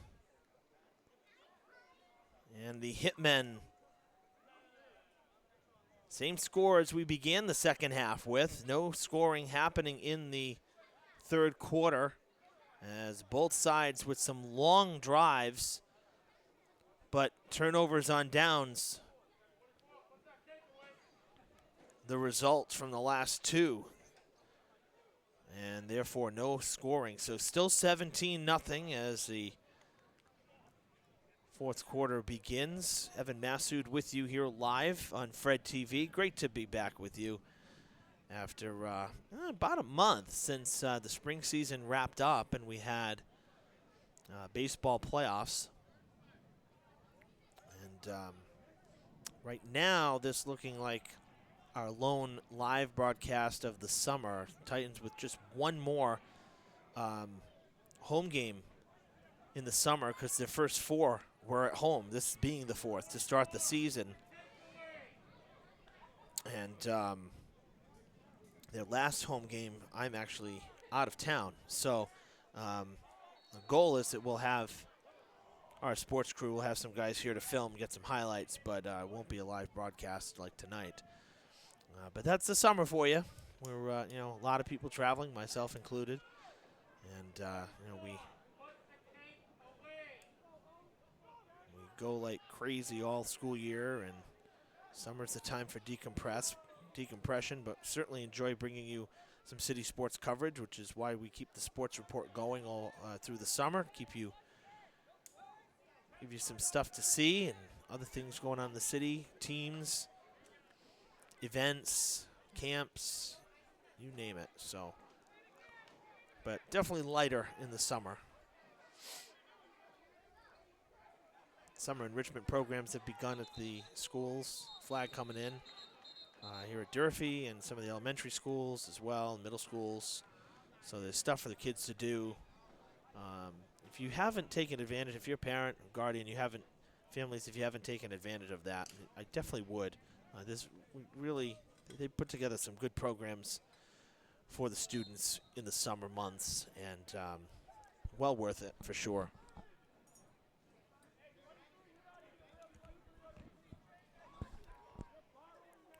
Fred TV takes part in that. We have campers, I should say. One of our instructors, Gary Leet, takes the reins on that. So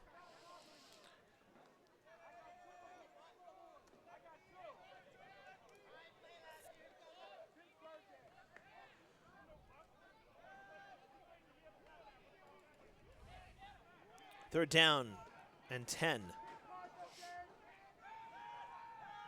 AC caught, threads the needle, fires one right over the middle, and it is reeled in by Suber right at midfield.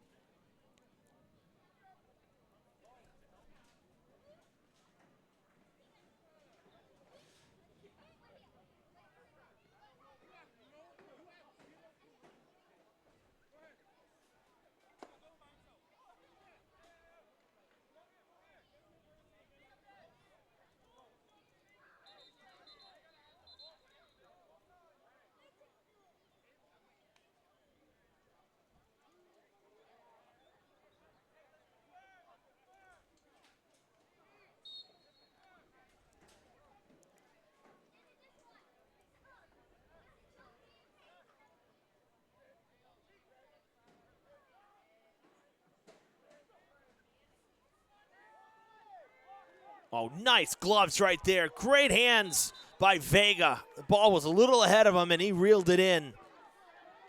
And he gets the first down.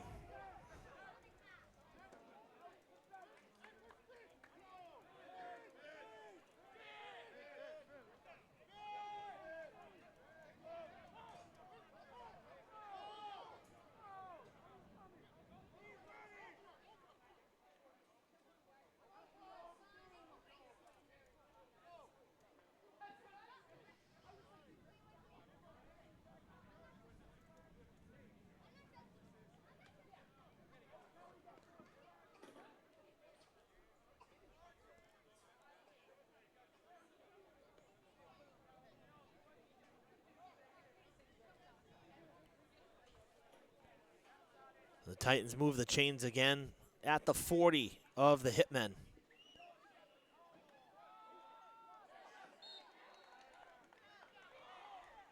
Really nice job there by the defensive line for the Hitmen. They were ready for Edouard, and it's a loss of 4. So 2nd and 14 now.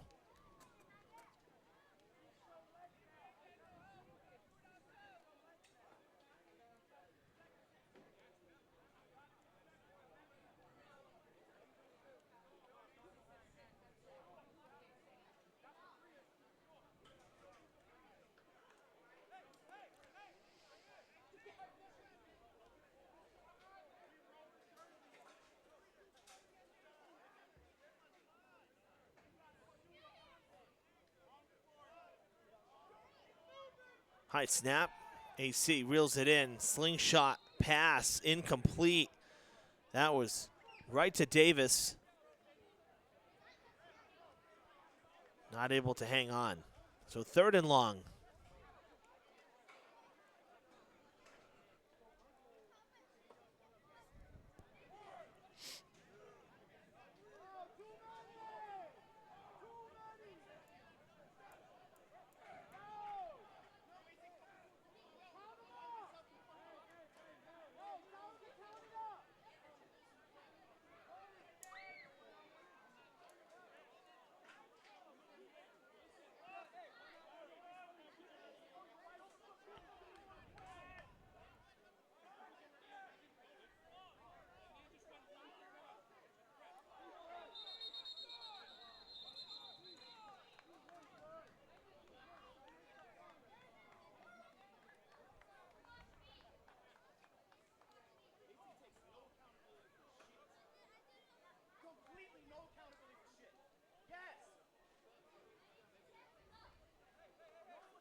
False start against the Titans.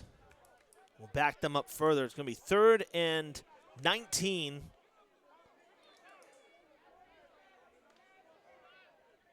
Titans getting a little sloppy here in the 4th. I mean, granted, they have the cushion of a 17-point lead, but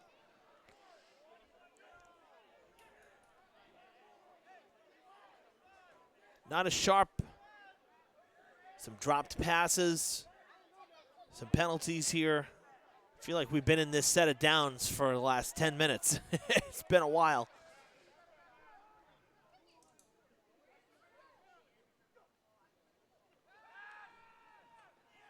Shoots it deep, but not deep enough. Picked off on the far side. First turnover of the night for the Titans.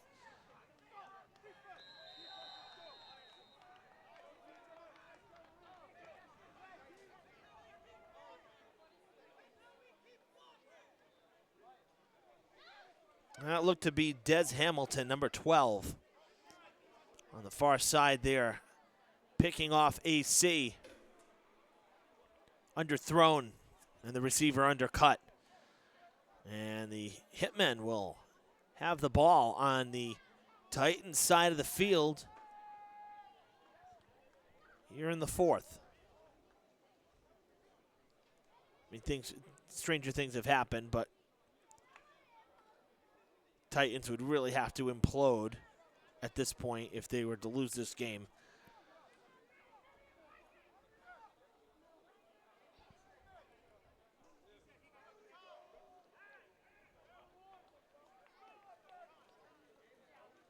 Titans have 12 men on the field, and they're going to get penalized here. Yep.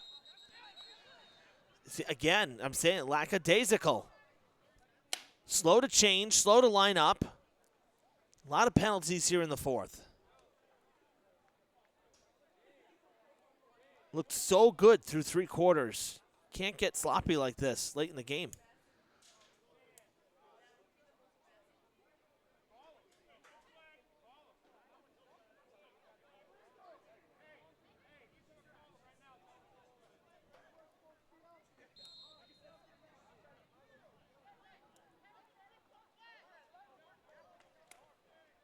Well, they picked up the flag, but there were 12 on the field.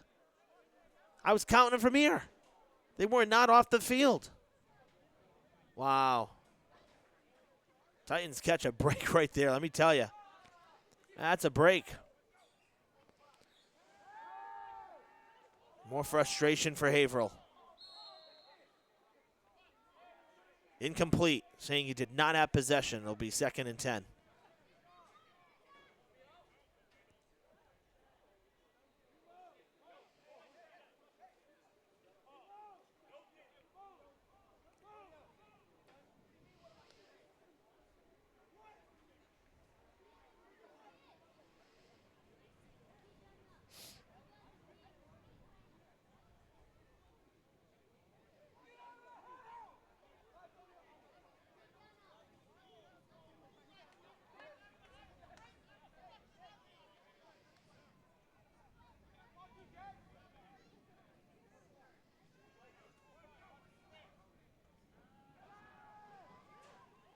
Incomplete. On the turf it goes.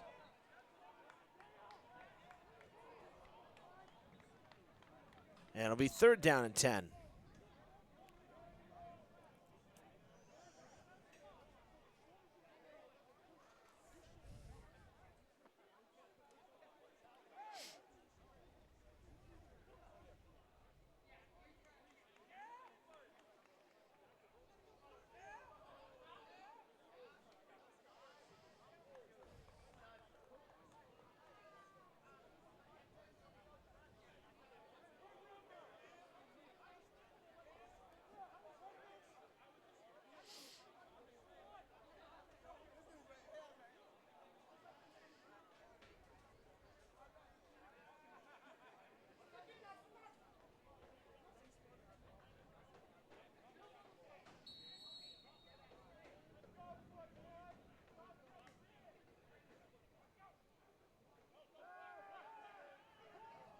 Ocasio rolls out to his right.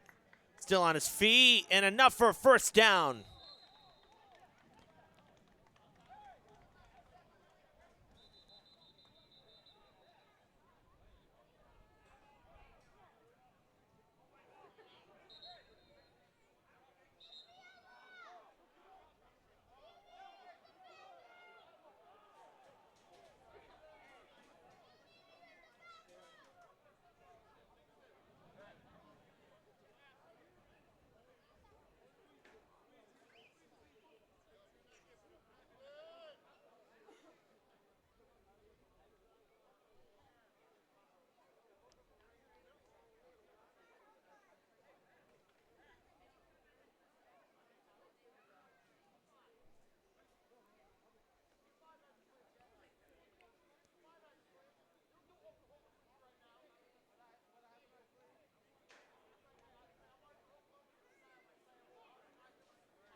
First and 10.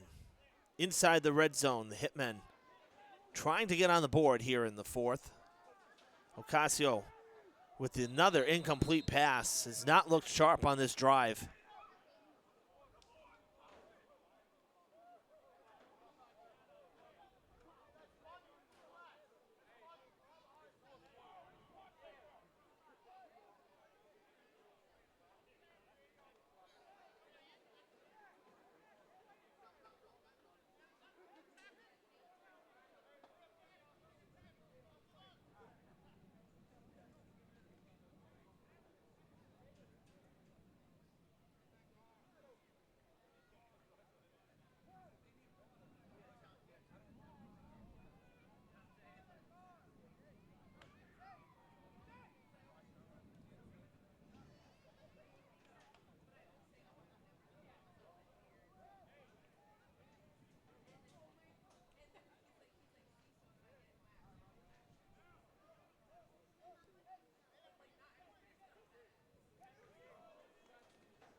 So 2nd and 10 here after the incomplete pass. Another wobbly pass as Ocasio was hit, and I think it's going to draw a flag.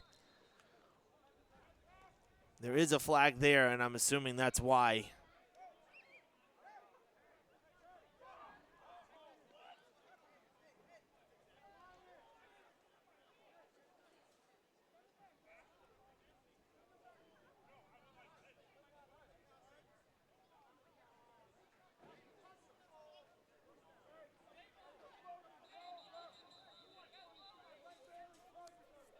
Automatic first down. Yeah, the official there showing that helmet, like head-to-head contact there, the helmet, so it's a personal foul. Automatic first down will get them to a 1st and goal situation. First time tonight that the Hitmen have had that situation. There's an opportunity, I should say. Closest they got to the red zone was the first possession of the game when they threw the interception. That was from about the 30. So it's the closest they've been to scoring tonight. And he's in. Touchdown, Hitmen. Pass complete.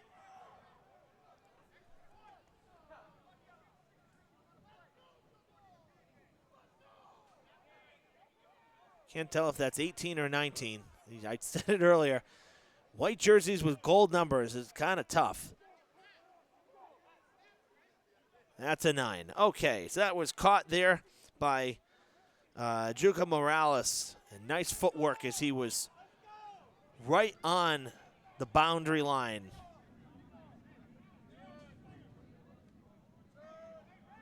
So 17-6, the shutout is gone. And it looks like they're going to go for an extra point here.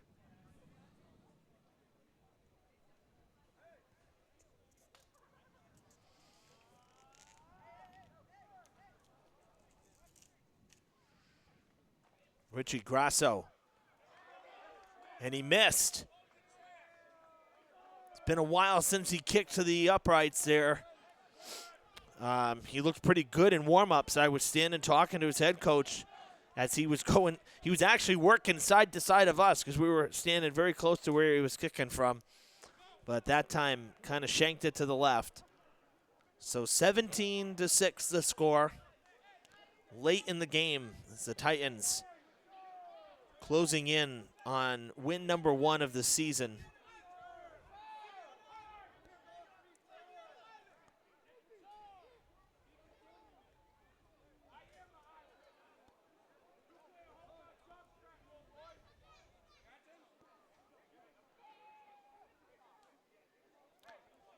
Well, the class of 1974 celebrates their reunion, 50 years since graduation. Saturday, August 10th at White's of Westport. Tickets $75 a person. And they are only available now for less than 2 weeks. July 25th is the cutoff. So if you're interested, contact Florine Freitas-Lacombe at 508-951-4215. You can also reach out to the group via their Facebook page, which is BMC Durfee Class of 1974 50th Reunion. The road ahead. Titans play their next 4 on the road, 4 consecutive weeks. At the Valley Generals, then rematches against Mill City, Randolph, and Granite State before coming home to face the Valley Generals for the second time. That's August 17th. Final game of the year is the rematch that we're seeing of tonight's game at Trinity Stadium. That'll be on the 24th of August on the road. For Haverhill, this is the first of 5 straight on the road for the Hitmen, so the road doesn't get easy for them either. They host between Trinity Stadium and Lawrence High School, so they were home the first 3 weeks. Now they're on the road. That is a short kick, caught at the 50. Might have been an attempt at an onside kick. I think that's what it was. It really was a crossing kick there. So here at Troy City, and they'll go through the whole conference here, the Eastern Conference.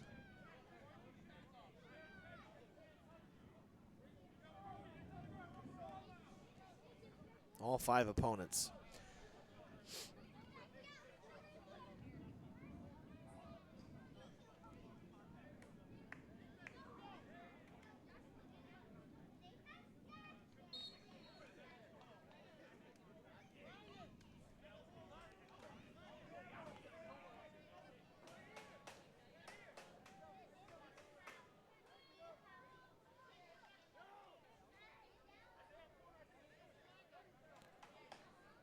So Titans right at midfield. Great field position once again. They go to the ground. And Edouard picks up 6 yards.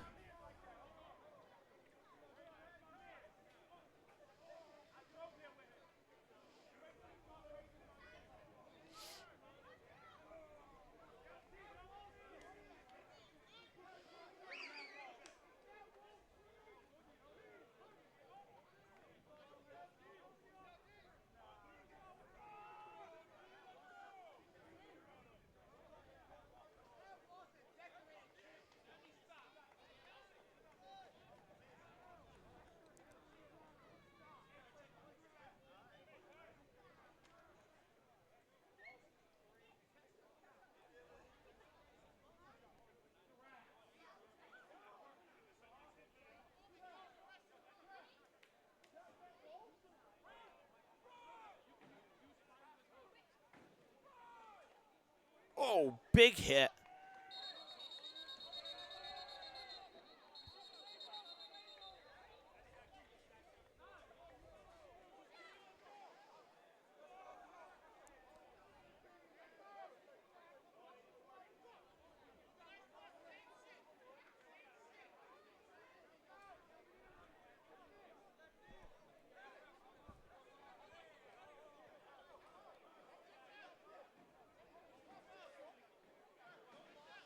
Third down and 8. And a loss of 4 yards.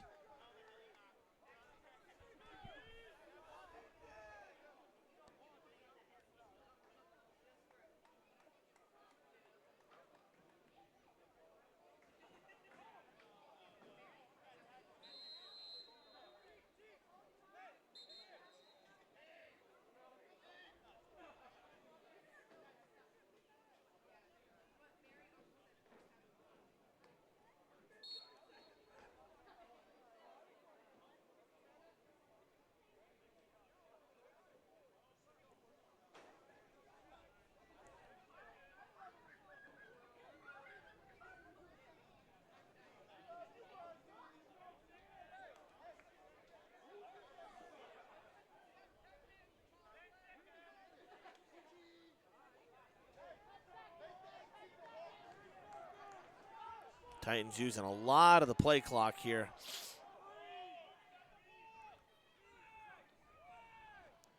Nave steps back, fires, caught, end around, trying to get cut back up the field, and not enough.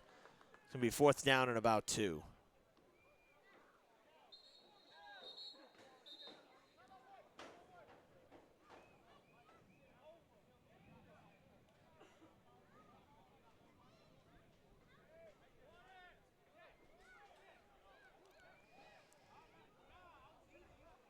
whistle sounds here to stop play. Pretty deep into the fourth, so that could be the 2-minute warning, or it could have been a time. I didn't see the official actually motion to a team. So I'm assuming this could be the 2-minute warning here. We've been in the fourth quarter now for a while. Tough without the scoreboard. No operator tonight, so we're kind of in the dark. Well, literally in the literally in the dark.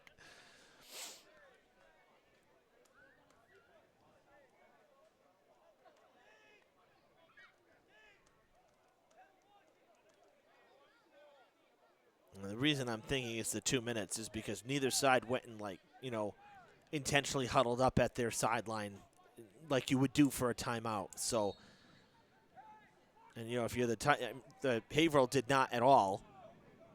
The Titans don't need the clock to stop. They want this to wind down. So I'm pretty sure by means of deduction there that that was the 2-minute warning, which means that we're close to final here. And the Titans close to win number 1 here in 2024.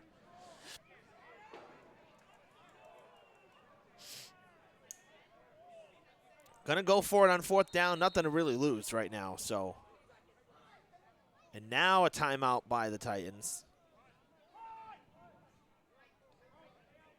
This one I saw the official actually motion to the team.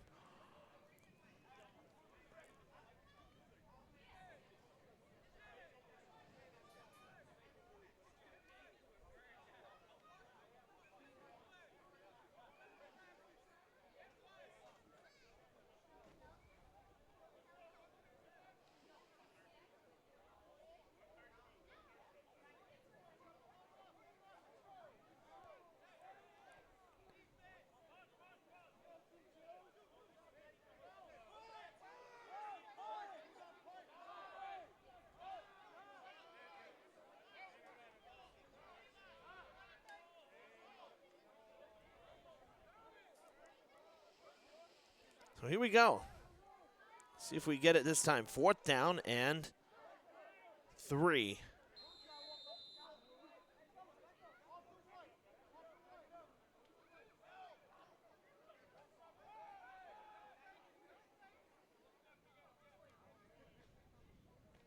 And they will punt it away. AC comes in. He had come into the game during the timeout, so I guess the Titans, when they did call it, wanted to see what the defense was going to do, and then they elected to kick it.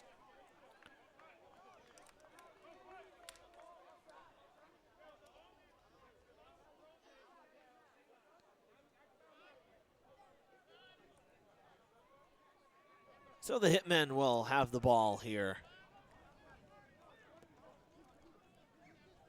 And they'll start from their own 20.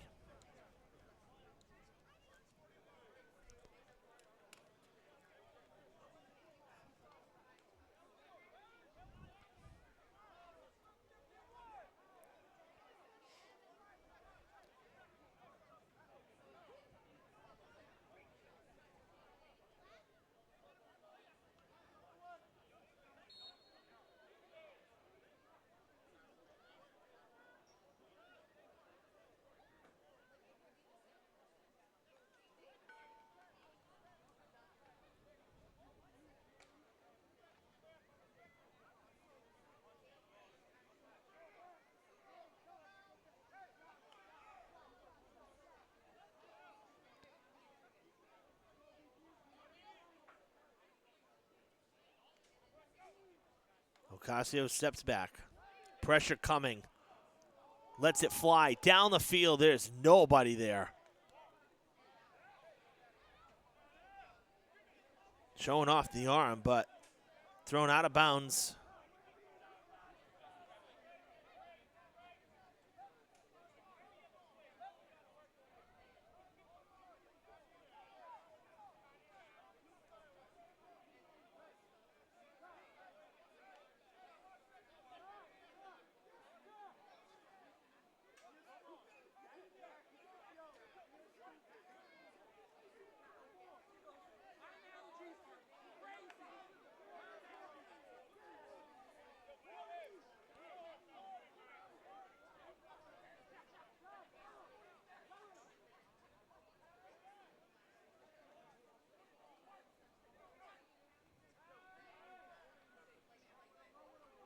Incomplete.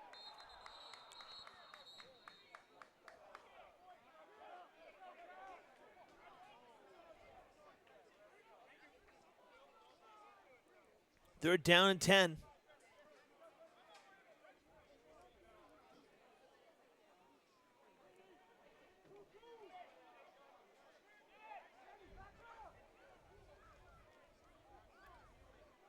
And the Hitmen at this point have nothing to do really other than to try to let it fly.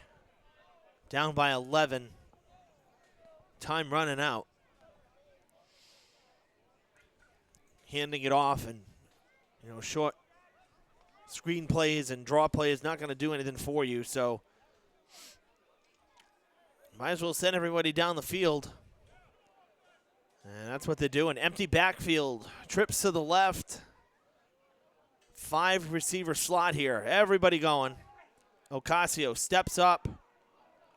Steps back, and he's under pressure and going down for a sack. Couldn't get out of his own way.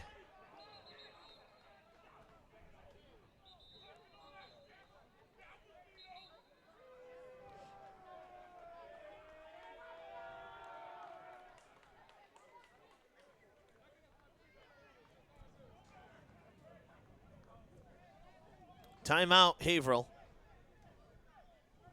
We're not done yet. 4th down and 12 after the loss of yards.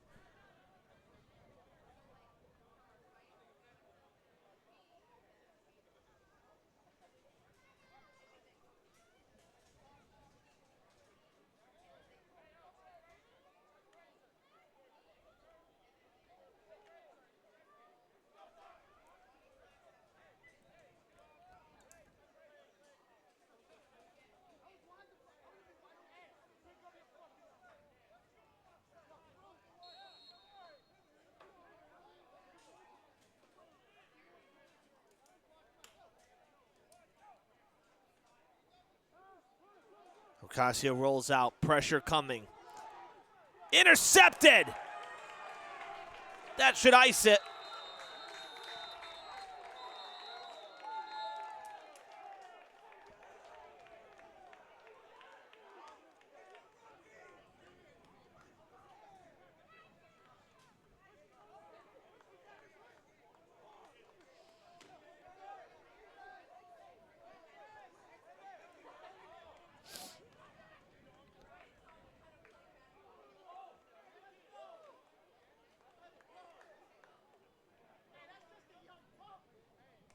Is that game? That's game. Okay.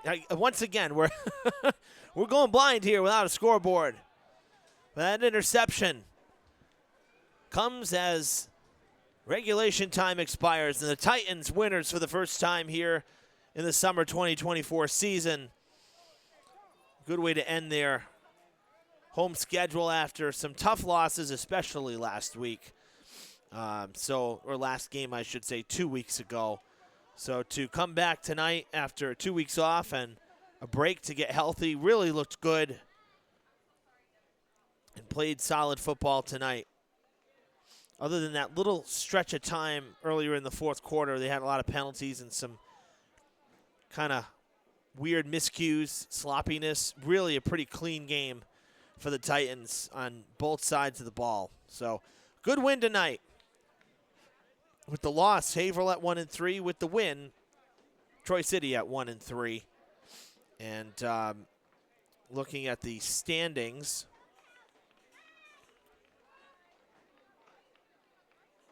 where are we here? In the East Conference here.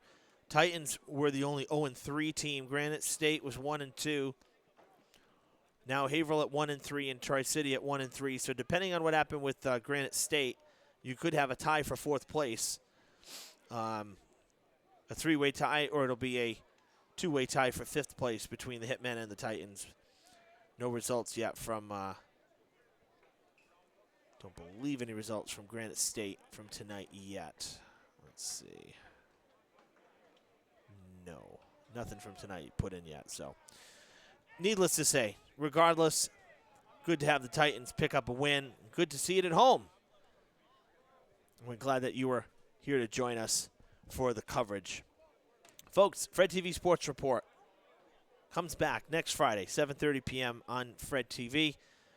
Hope that you will tune in. We'll have some great content for you as usual throughout the remainder of the summer, so stay tuned for that. Anthony Granum on camera. Great to have him tonight working for us. I'm Evan Massoud. So long from Durfee.